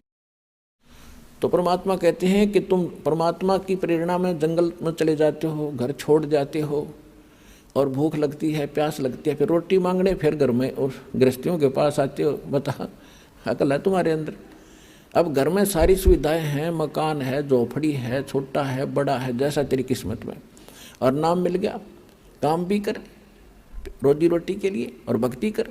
और जिस काम को पहले आप करने में सारा समय लगा देते थे, वो पूरा नहीं होता, बरकत नहीं होती। भगवान की भक्ति में यह शक्ति हो रहा है, आपके घर में बरकत करेंगे, आपके शरीर को स्वस्थ करेंगे, आपके आने वाले जो पाप कर्मों के दंड हैं उनको दूर करेंगे, तो आपको निर्मल करके रखेंगे, आपको बरकत भी देंगे और मोक्ष भी इसी विधि से मिलेगा। और भगवान विष्णु जी के अंदर जो एक सतोगुण भर दिया इसने, यही 3 देवता हैं और यही 3 गुण हैं। जैसे मिर्च का गुण बना दिया कि वो तो मुंह फूकेगी और छोंक लगेगा छींक आवेगी। अब जैसे रसोई में छोंक लगाया जाता है, ये भगवान रहते हैं ऊपर तीनों आप अपने लोकों में, विष्णु विष्णु लोक में, शिव जी शिवलोक में, ब्रह्मा जी ब्रह्मालोक में, और वहाँ से ही ये 3 लोकों के ऊपर इनके अंदर से निकल रही वो रेंज, वो किरण, वो तरंग हमें प्रभावित कर रही है, तीनों लोकों के प्राणियों को, स्वर्गलोक, पृथ्वीलोक और पाताल लोक। अब जैसे रसोई में छोंक लगा रहे हैं मिर्चों का, और अलग कमरों में बैठे अन्य व्यक्तियों को भी छींकें आनी शुरू हो जाती हैं। मूल वस्तु साकार वस्तु तो रसोई में, उसके निराकार उस तरंग ने जाकर वहाँ विचलित कर दिए, वो छींक उनके बस की नहीं रोक दें। तो इसी प्रकार इन तीनों भगवानों से निकल रहे तीनों गुणों का प्रभाव आपके ऊपर है, जीव के बस का नहीं कि आप इनसे बच सको। इसको बचने का तरीका है, इसकी एंटीबायोटिक बताई भगवान। वो क्या है कि डेरे डंडे खुश रहो और खुश रे लहे न मोक्ष। ध्रुव प्रहलाद भी जब उधर गए तो फिर गृहस्थी में क्या दोष। यानी आपको फिर भी क्लियर करते हैं कि गृहस्थी का तात्पर्य ये नहीं है कोई ब्याह करवाना गृहस्थी हो है। ब्रह्मचारी रहो या गृहस्थ में रहो, घर में रहो यानी करके खाओ, करो और भक्ति करो। कर्म सन्यासी नहीं होना चाहिए, कर्म योगी बने रहो। जैसे हमारे यहाँ भक्त रहते हैं जिन्होंने कईयों ने शादी नहीं करा रखी, तो वो कर्म योगी हैं, यहाँ कर्म सन्यासी नहीं है, वो भी गृहस्थी है समझ लो। यहाँ सबकी सेवा करते हैं, अपना भक्ति भी करते हैं और साथ में अपनी सेवा भी करते हैं। तो इसी प्रकार भक्ति इस मोक्ष होगा इस मंत्र से जो दास के पास है और इस सिमरण से, चाहे वो गृहस्थी शादीशुदा करो और चाहे ब्रह्मचारी करो, दोनों का मोक्ष इसी से होगा। चाहे खुश रे करो, इजड़े करो, वो भी मनुष्य है, वो भी पार होंगे। पर यह वृत्ति बदले, जब बात बढ़े तो ज्ञान से सत्संग सुने तो सबको असर होगा। तो प्रसंग जो चल रहा है उस पर आते हैं। जो परमात्मा ने बताया काल को कि तूने ऐसा जुल्म कर दिया, हाहाकार मचा रखी, और मैं इनको जाकर ज्ञान बताऊंगा। तो एकदम भयंकर होकर मुझे मारने के लिए दौड़ा धर्मदास, परमात्मा बता रहे हैं। और मैंने श्वास का सिमरण कर दिया, सतनाम का सिमरण किया, और उस सिमरण के ताकत से वो इतना कंडम हो गया, ऐसी स्थिति होगी, ऐसा गिर गया पृथ्वी पर जैसे पक्षी की पांख कट जाया करें, वो उड़ नहीं सकता और पड़ा पड़ा फड़फड़ा रहा होता है। अपने आत्माओं परमात्मा उन्होंने तो कोई ज़रूरत नहीं थी सिमरण शमन करने की, वो तो मालिक है। लेकिन हमें ये सतर्क करना चाहते हैं कि जिस समय आपके ऊपर कोई भी आपत्ति किसी प्रकार की आ जाए, चाहे कोई आध्यात्मिक है या संसारिक है, उस समय आपको प्रथम मंत्र मिला है तो प्रथम मंत्र का सिमरण शुरू कर दीजिए, जाप करिए। द्वितीय मिला है तो द्वितीय का शुरू कर दीजिए। सारनाम मिला है तो वो सारनाम और सारा मिला करके जो बनाया गया है उसका जाप कीजिए। तो आपके ऊपर तुरंत उसका प्रभाव हट जाएगा। कोई भी किसी प्रकार का संकट आप पर आए, यदि आपकी मर्यादा सही होगी, आपका कनेक्शन पावर ठीक होगा, यानी काम नाम खंडित नहीं होगा, तो आप पर वो कोई प्रभाव नहीं डाल सकता। अब वो उस माध्यम से परमात्मा हमें सतर्क कर रहे हैं कि कभी तुम्हारे ऊपर ऐसी आ भी जाती है आपदा, तो तुरंत मालिक ने याद जरूर करिए इस मत स्मरण के माध्यम से। फिर देखियो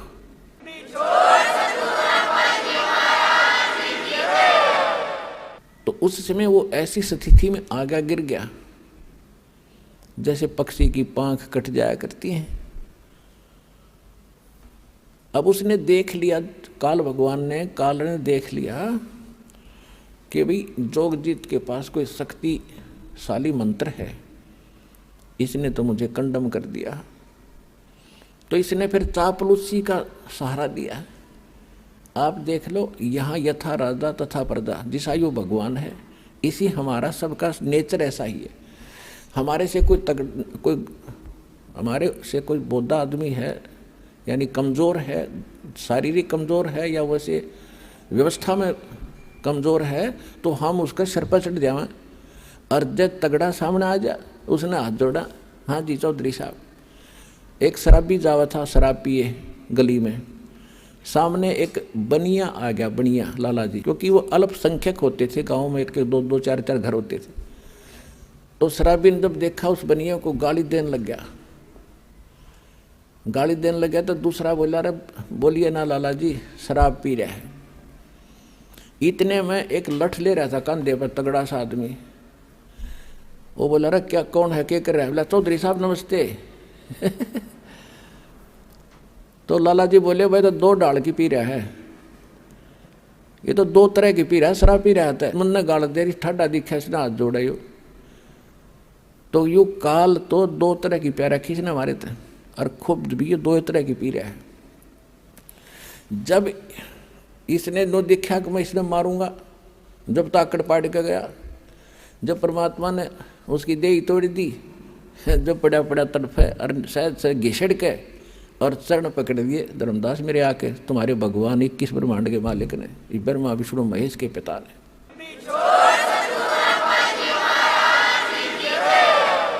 और बुरी तरह रोए, तू मेरा बड़ा भाई, मैं तेरा छोटा भाई, छोटे तो गलतियाँ करा करते हैं, बड़े तो माफ़ी करा करते हैं, आप मुझे क्षमा कर दो, मैंने तो वैसे भाई जान कर आपके साथ लड़कपन कर दिया है, माफ़ कर दो, मैं तो आपको भगवान पिता के समान मानता हूँ, मुझे क्षमा करो।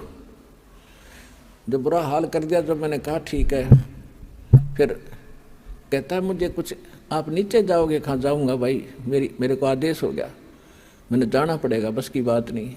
तो एक काम करियो, क्या, कुछ मेरी कुछ डिमांड है या पूरी करियो पहले। परमात्मा बोले, बोल के क्या डिमांड है तेरी? इसने कहा कि नो नहीं, वचनबद्ध हो जाओ। परमात्मा बोले ठीक है, वचनबद्ध हो गया। मांग क्या मांगता कि 3 युगों में, सतयुग, त्रेता, द्वापर में, और जीव थोड़े ले जाना। यदि आप सारे जीव अभी ले जाओगे तो मैं भूखा मरूंगा, मैं क्या खाऊंगा, मुझे तो श्राप लगा हुआ है। परमात्मा बोले श्राप भी तो तेरी बकवादों से लगा होगा, है तेरे मारने चला टेका नहीं दिया, भी दुखी कर दिया आत्मा।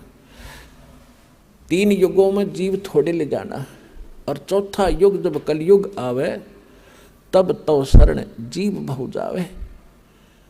ऐसा वचन हर मोह दीजे, तब तुम गवन संसार ही कीजिए।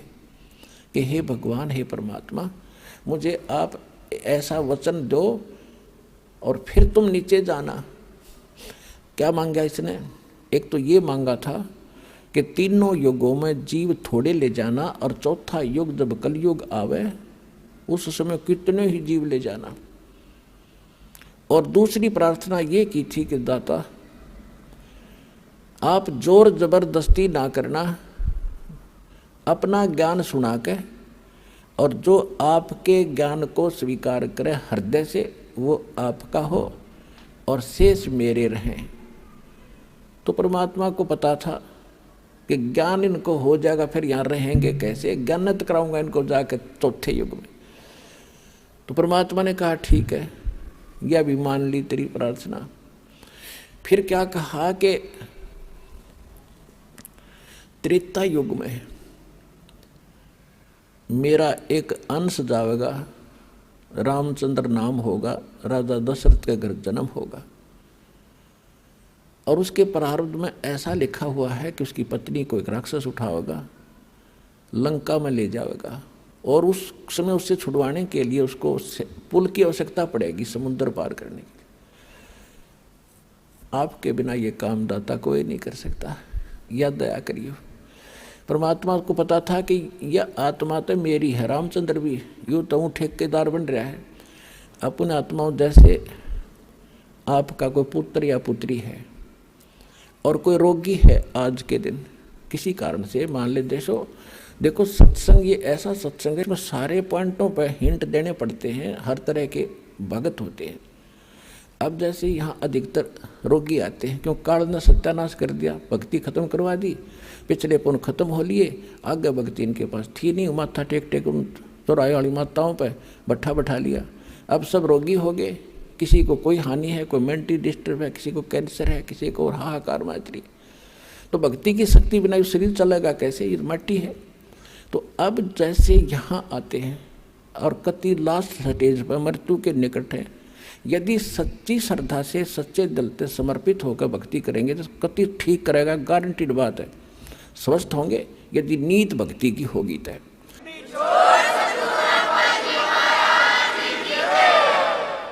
और दूसरी बात यह है कि कोई जैसे अब क्या करते हैं, कोई भक्त बता देता है कि वहाँ जाते ठीक हो जाते हैं, वो चल पड़ते हैं बेचारे, क्यों सब जगह थक लिए, वो सोच लेते एक ट्राई और कर लेते हैं। तो ट्राई करने आने वाले को यहाँ राहत नहीं मिलेगी। हाँ, यहाँ समर्पित होकर ज्ञान सुन का आवे, और चलो ट्राई करने आ भी गया तो हमारे नियमों का फॉलो करे जो हम यह बताते हैं। फिर देखना रोज चांदना देगा परमात्मा, जैसे दीपक में तेल डाल दिया जाता है, ऐसे राहत मिलेगी आपको। यहाँ भगवान है, समर्थ सर्वशक्तिमान कबीर साहब की शक्ति है यहाँ पर।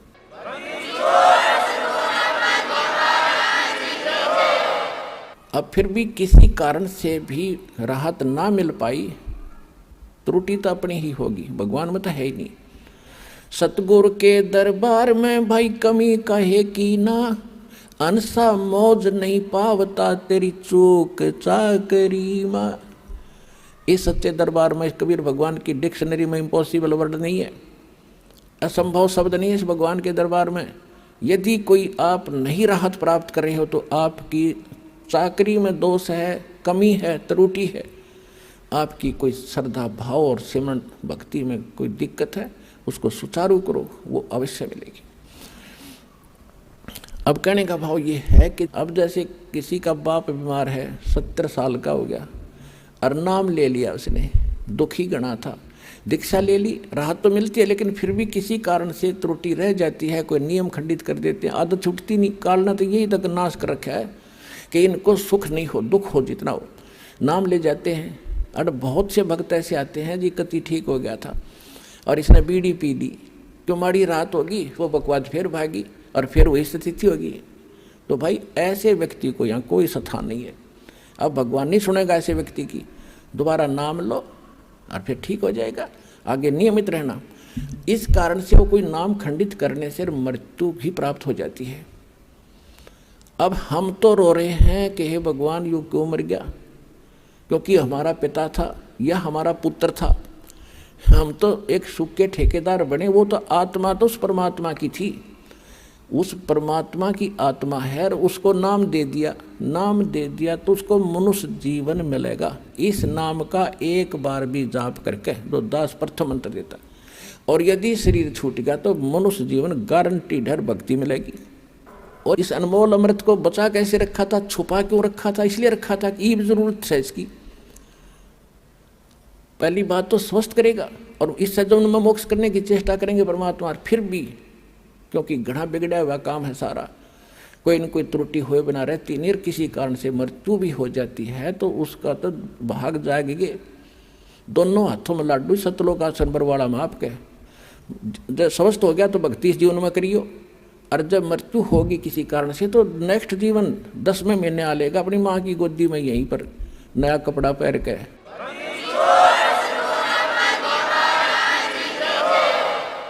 ये तो असंख्यों शरीर जाली है हमारे, ये तो एक कपड़ा बदलना है।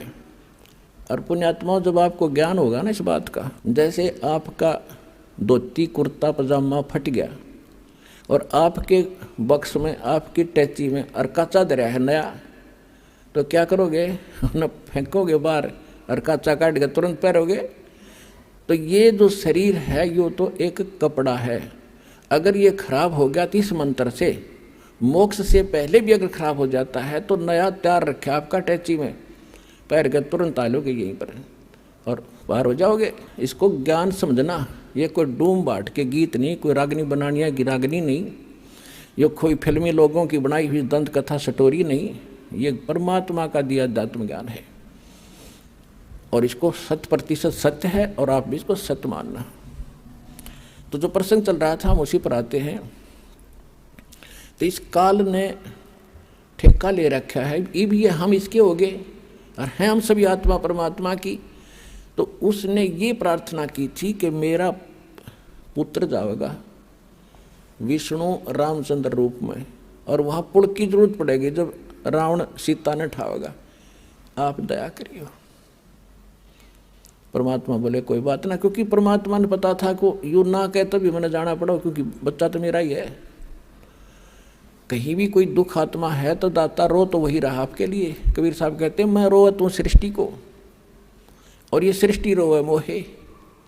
और गरीबदास इस वियोग को समझ नहीं सकता कोई, क्योंकि गरीबदास जी को भी परमात्मा सतलोक लेकर गए थे, फिर वापस छोड़ा था।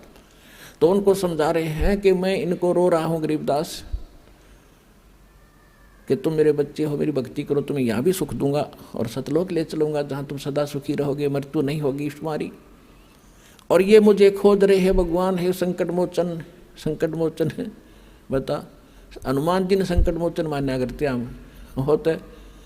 ये भगत का था बोला, तो उसके पास तो कोई विभाग भी ना था, उसने पूजा करते हैं ये ब्रह्मा विष्णु महेश, चलो एक ही विभाग के मंत्री तो हैं। तो हनुमान तो एक भगत था, और भगत की एक भगत भक्ति करे, उससे कुछ मांग गए। एक कलरक से और दूसरा कलरक को याचना करे कि मैंने तू मुझे तो वो बना दे प्रेसिडेंट, वो कैसे बना देगा। तो कहने का भाव ये है कि हम भक्ति गलत कर रहे थे, तो परमात्मा ने को मालूम था कि ये दुखी होंगे तो या तो दुख तो मुझे ही होगा। तो परमात्मा कहा करते कि मैं हूँ वो संकट मोचन और सारा सुख देने वाला, पर हम उसको मान नहीं पाए क्योंकि हमने उसके पहचान नहीं थी, चिन्ह नहीं थे हमारे पास, उसको पहचानने का कोई पैमाना नहीं था। अब दास ने पहले आपको पैमाना दिया कि जिन ग्रंथों को आप सत्य मानते हो उनमें भगवान की डेफिनेशन यह बता रखी है। और ये किस पर खरी होती है? ये उस पर खरी होती है जो काशी में धानक रूप में रहा करता कबीर जुलाहा, वो सर्वशक्तिमान है, सारी सृष्टि का रचनहार है, वो आपका और हमारा पिता है, वो हमें मोक्ष देगा, सुख देगा।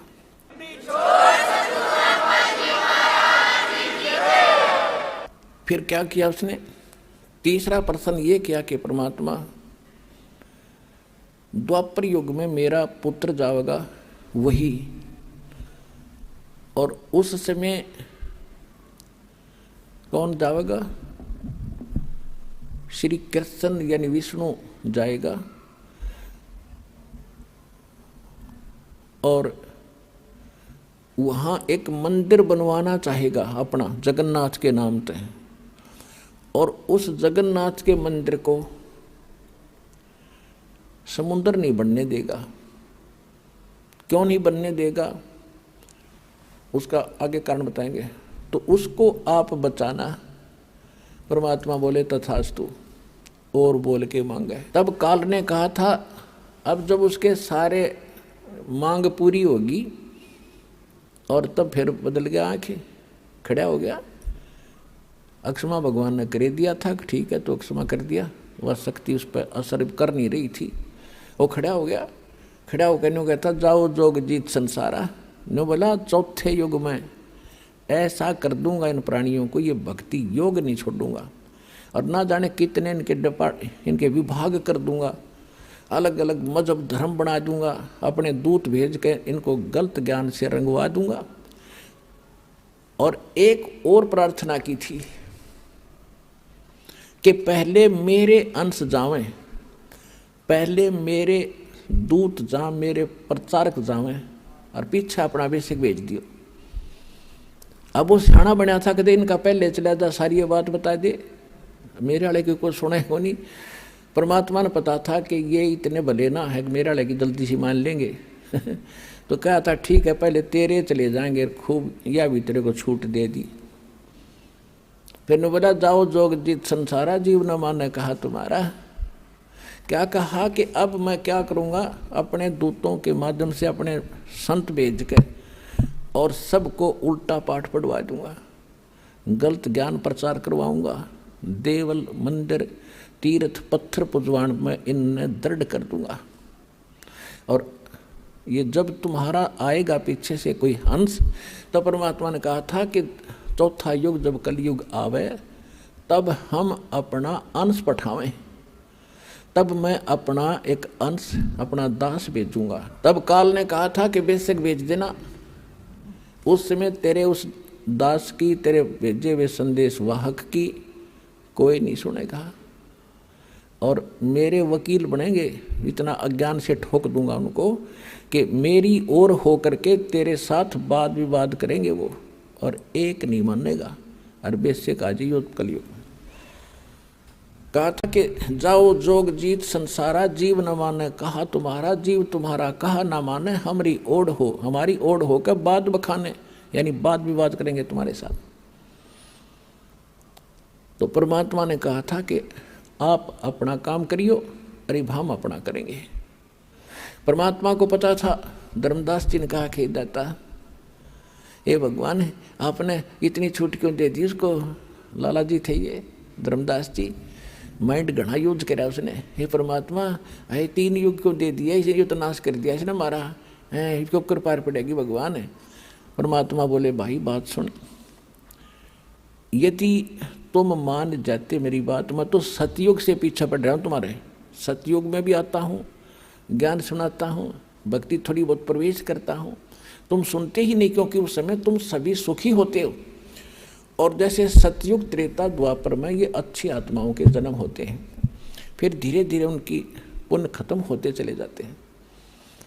अपन आत्मा जो अध्यात्म ज्ञान इतना है कि इसको समझाने में भी बहुत समय लगता है। समझिए न तो बहुत टाइम लगेगा, क्योंकि आप तो पहली बार सुन रहे हो।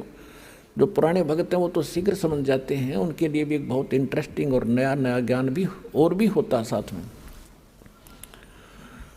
तो इसमें जो बहुत से प्रकरण होते हैं कि जैसे अब ये तीसरा युग, अब ये है कलयुग की पिछली पीढ़ी, अब इस समय ये सब मंत्र सार्वजनिक कर दिए और सब पार होंगे जो नियम में रहेंगे। तो ये भगवान का वचन है, पूरा विश्व पार होगा। और लास्ट में जब भक्ति मतलब कुछ रह जाएंगे नहीं पार हुए, तो वो भी लाखों करोड़ों की संख्या, अरबों की संख्या होगी जो नाम ले लेंगे, मोक्ष नहीं कर पाओगे, क्योंकि उनमें ऐसा परिवर्तन हो जाता है, कुछ करनी में फर्क पड़ जाता है। तो उनको, उनके पास ये भक्ति धन तो जो का तू होगा, लेकिन पार ना हुए तो ये काल पकड़ेगा, इन्हें ऊपर ले जाएगा, ब्रह्मलोक में रखेगा या पूंजी समेत वो वहाँ रखेगा। तो जब वहाँ समाप्त हो जाएंगे, उसके पुण्य खत्म होंगे, फिर पृथ्वी पर पटकेगा उनको सतयुग में। अब मेन पुण्य तो वहाँ खत्म कर दिए, फिर भी बहुत से पुण्य उनके होते हैं जो मनुष्य शरीर में ही मिलते हैं। एवरेज में एक रेशो है, उतनी रेशो के पुण्य वहाँ देने ही पड़ते हैं। तो सतयुग में यही प्राणी जो आज इस ज्ञान से भक्ति युक्त होकर के रह जाएंगे, भक्ति धन युक्त होकर रह जाएंगे, वो फिर महास्वर्ग में होंगे। वही फिर पुनर्जन्म होगा, सतयुग में शुरू होंगे। वे आप कोई आज के नहीं हो। कहते हैं जो जन मेरी शरण है ताका हूँ मैं दास, और गेल गेल लाग्या फिरूं जब तक धरती आकाश। आपके पीछे भटक रहा भगवान, पर आपने काल की भांग पी रखी है यहाँ की, और यह छूटती नहीं। कबीर ये माया अटपटी, सब गट आन अड़ी, किस किस न समझाऊं या को भांग पड़ी। परमात्मा आपके लिए भटक रहे हैं। अब क्या कहते हैं कि सतयुग में इनका जन्म होता है, और ये भक्ति सभी ये काल की करते हैं, ये ज्ञान यहाँ दे ही रखा है, तो सभी भक्ति भी करते हैं और सुख भी हो रहे, क्योंकि सुख तो हो रहे थे उनके प्रारब्ध के पुण्यों के कारण। और वो मान बैठे थे कि हम जो भक्ति कर रहे हैं इससे ये चमत्कार हो रहे हैं। फिर वही आत्मा त्रेता में आ गई। त्रेता में फिर उनके और उनसे सतयुग से कम पुण्यकर्म रह जाते हैं, फिर द्वापर में, और त्रेता इस कलयुग में तक कति कंडेम हो लिया। आपके पुण्य रहे नहीं, अब भक्ति वही आप कर रहे हो, आज भी कर रहे हो। अब क्यों ना लाभ होता उनसे, जो 3 युगों से करते आ रहे, वो ठाठ होते दिखाई देते उनके, क्योंकि वो आपके प्रारब्ध के पुण्य ही फल रहे थे। इस भक्ति से आपको कोई लाभ नहीं हो रहा था। अगर वही भक्ति आज कर रहे हो, रामकृष्ण वही हैं, आप भी वही हो, और वो गीता और वेद है 5000 वर्ष से तो ये हैं गीता तो। और आज क्या हालत होगी हमारी, साधना करते भी हैं फिर भी दुर्गति। तो परमात्मा को पता था कि धर्मदास ये सतयुग त्रेता द्वापर में इनकी करीब इनके पास होगी और ये मेरी ना सुने कति, और मेरी ये जब सुनेंगे जब ये भक्ति भी करते होंगे नकली संतों से, और वहाँ लाभ होना ही नहीं इनको, और इनकी बिरान माटी हो लेगी ना जब ये मेरी मानेंगे या हो लेन देख वे इनकी। तो आज वह बिरान माटी हम की हो चुकी है और अब हम भगवान पहचानेंगे। और जब ये मेरे पास आवेंगे और मेरे दास के पास आएंगे और आशीर्वाद पाएंगे, ये भक्ति करेंगे, इनको फिर उबार लूँगा और पार कर दूंगा। तो इसलिए ये समय मालिक ने नो सिलेक्ट कराया था।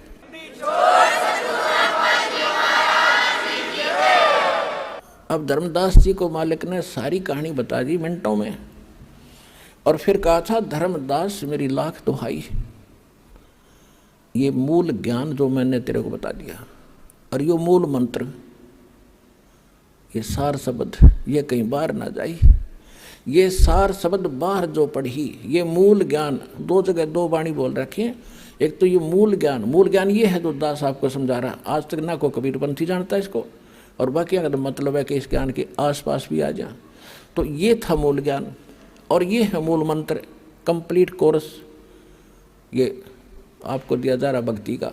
तो इसके विषय में कहा था धर्मदास मेरी लाख दुहाई, और ये मूल ज्ञान कहीं बाहर न जाए। मूल ज्ञान बाहर जो पढ़ी या बिचली पीढ़ी हंसनी तरी, ये वो बिचली पीढ़ी का समय है जो आज आपको सुअवसर प्राप्त है। और आप कोई छोटी आत्मा नहीं हो, क्योंकि आपको तो पता ही नहीं बच्चे हो, इस दास को इसका जानकार बनाया है। आप असंख्य युगों से मालिक के चरणों में लगे आ रहे हो, भक्ति करते आ रहे हो, लेकिन फिसल जाते हो, यहीं पर पार हो गए होते हो तो यहाँ क्या धक्के खाते हम। तो आपके साथ वो उसी समय से पीछे पड़ा हुआ है सतयुग त्रेता द्वापर में, और ईब आ गया वो कलयुग। जब परमात्मा आए थे सन 1398 से और सन 1518 तक, संवत 1455 से और संवत 1575 तक परमात्मा इस धरातल पर एक लीला करने आते हैं। वो उसी तरह लीला करते हुए रहे और यो ज्ञान भी दिया। तो वो थी प्रथम चरण कलयुग निर्याणा, तब मगर मांडो मैदाना। कलयुग का प्रथम चरण वो होगा जब मैं मगर से सशरीर एक लीला करूँगा, मगर में एक लीला करूँगा, वो तो प्रथम चरण। और अब ये बिचली पीढ़ी और लास्ट की जो पीढ़ी होगी कलयुग की, वो तो कृतघ्नी हो जाएंगे, मांसाहारी होंगे, कोई नेम धर्म रहेगा नहीं। लास्ट की तो बहुत बुरी स्थिति बता रखी है सुख संवेद में, बहुत बुरा हाल हो जाएगा। तो अब ये है प्राइम टाइम मोक्ष कराने का और सतलोक जाने का, परमात्मा पाने का। और इस समय में आपको मानव शरीर और सतलोक आश्रम बरवाला जिला हिसार में आपका आना हो गया। पुणात्माओं, आज चाहे कोई ज्ञान से आ गया और चाहे कोई दुखी होकर आ गया यहाँ पर, जो आज कोई संकट निवारण के लिए आया है, तो वो संकट आपके लिए वरदान सिद्ध हो गया, और इससे आपका संकट भी दूर होगा और आपकी मुक्ति भी होगी। ये गिर पड़े रहे शरण में।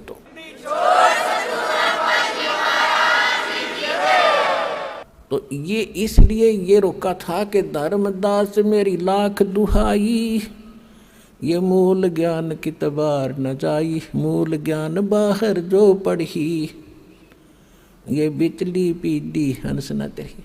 ऐसे ही परमात्मा मिले थे आदरणीय मुल्कदास जी को, आदरणीय दादू साहब जी को, आदरणीय नानक साहिब जी को, आदरणीय गरीबदास गांव छुरानी जिला जज्जर हरियाणा वाले को, आदरणीय गीसा दास साहिब जी गांव खेखड़ा जिला बागपत और उत्तर प्रदेश वाले को, आदरणीय स्वामी रामानंद जी काशी वाले को। और इन सब को प्रतिज्ञा कसम दिवा दी थी कि भाई अभी इस नाम को और इस ज्ञान को लिख दो चौपाई। अब चौपाइयों में क्यों लिखा? चौपाई वैसे भी बता सकते थे, वो तो सारे हिंदी अपनी भाषा तो बोल रहे थे सारे, जानबूझ कर दाता ने इनको गुप्त भाषा में रख दिया, कोड वर्डों में रखा। दास को अबू दीदी के इन रहस्यों को खोलो और आपके रूबरू कर दिया। तो इनसे सबसे कह दिया था कि अभी इसको सार्वजनिक ना करो और तुम उनको सतलोक लेकर गए जहाँ परमात्मा स्वयं रहते हैं, जहाँ हम रहा करते थे, जहाँ जाने के बाद फिर कभी लौटकर संसार में नहीं आते। गीता अध्याय नंबर 15 के श्लोक नंबर 1 से लेकर 4 में गीता ज्ञानदाता कहता है कि अर्जुन, उस परमेश्वर की जानकारी मेरे पास बिल्कुल नहीं है, मैं कंप्लीट नहीं बता सकता। और तत्वदर्शी संत की पहचान बताई है कि ऊपर को जड़ और नीचे को तीनों गुण रूपी शाखा वाले संसार रूपी वृक्ष के सभी भागों को जो बता देगा वो तत्वदर्शी संत होगा। ये पहचान प्रथम पहचान है उसकी कि वो तत्वदर्शी संत होगा जो संसार रूपी उल्टे लटके हुए वृक्ष के सभी विभाग बता देगा। उसके बाद फिर कहते हो उस तत्वदर्शी संत की प्राप्ति के उपरांत परमेश्वर के उस परम पद की खोज करनी चाहिए, जहाँ जाने के बाद साधक फिर लौटकर कभी संसार में नहीं आते और केवल उसकी भक्ति करो जिसने संसार रूपी वृक्ष की रचना की है, ने सारे ब्रह्मांडों की रचना की है, सारे संसार की रचना की। तो वो गीता ज्ञान दाता से अन्य है कोई रचनहार भी, और वो जिसकी पूजा करनी चाहिए। और अपनी सतिथि गीता ज्ञान दाता बताता है दूसरे अध्याय के 12वें श्लोक में, चौथे अध्याय के 5 और 9 श्लोक में और 10वें अध्याय के दूसरे श्लोक में कि अर्जुन, तेरे और मेरे बहुत जन्म हो चुके हैं, तू नहीं जानता मैं जानता। तो जिसकी दो आपस जन्म मृत्यु में है उसकी उसके पुजारी भी वही सतिथि होगी। गीता अध्याय नंबर 15 के श्लोक नंबर 16 और 17 में 2 पुरुष बताए, जहाँ से स्टार्ट किया था सत्संग अब वहीं फिनिश कर रहे हैं, अंत कर रहे हैं। 16 और 17 में 2 पुरुष बताए थे, सरपुरुष और अक्षर पुरुष। सरपुरुष ये आप है, अक्षर पुरुष एक सात्संग ब्रह्मांड का स्वामी है, और सरपुरुष गीता ज्ञानदाता। इसमें लिखा कि इन दोनों पुरुषों के अंतर्गत ये भी नाशवान, इनके अंतर्गत जितने प्राणी हैं वो भी नाशवान। जीवात्मा तक कुत्ते के देखी बिना मरती, वो अलग विषय है। इसलिए बता 15वें अध्याय के 17वें श्लोक में कि वो परमात्मा तो कोई और है इनसे हटकर, और वही सबका पालक है। वही वास्तव में परमात्मा कहा जाता है जो सदा सुखी करे, दुख नहीं देता। तो गीता अध्याय नंबर 18 के श्लोक नंबर 62 में भी स्पष्ट किया है कि अर्जुन, तू सर्वभाव से उस परमेश्वर की शरण में जा, उसकी कृपा से ही तो परम शांति को और सनातन परम धाम को प्राप्त होगा। तो यहाँ वो सतिथि है बताई है कि गीता अध्याय नंबर 15 के श्लोक नंबर 4 में कि उस परमेश्वर की भक्ति कर, तत्वदर्शी संत की प्राप्ति के उपरांत परमेश्वर के उस परम पद की खोज करनी चाहिए, जहाँ जाने के बाद साधक फिर लौटकर संसार में कभी नहीं आते। तो वो स्थान प्राप्ति के लिए तो वहाँ इन सभी महापुरुषों को लेकर गए, इन जिनके शुभ नाम दास आप अभी बता रहा था, इन महापुरुषों को सबको ले गए और वहाँ ले जाकर फिर वहाँ पर छोड़ा।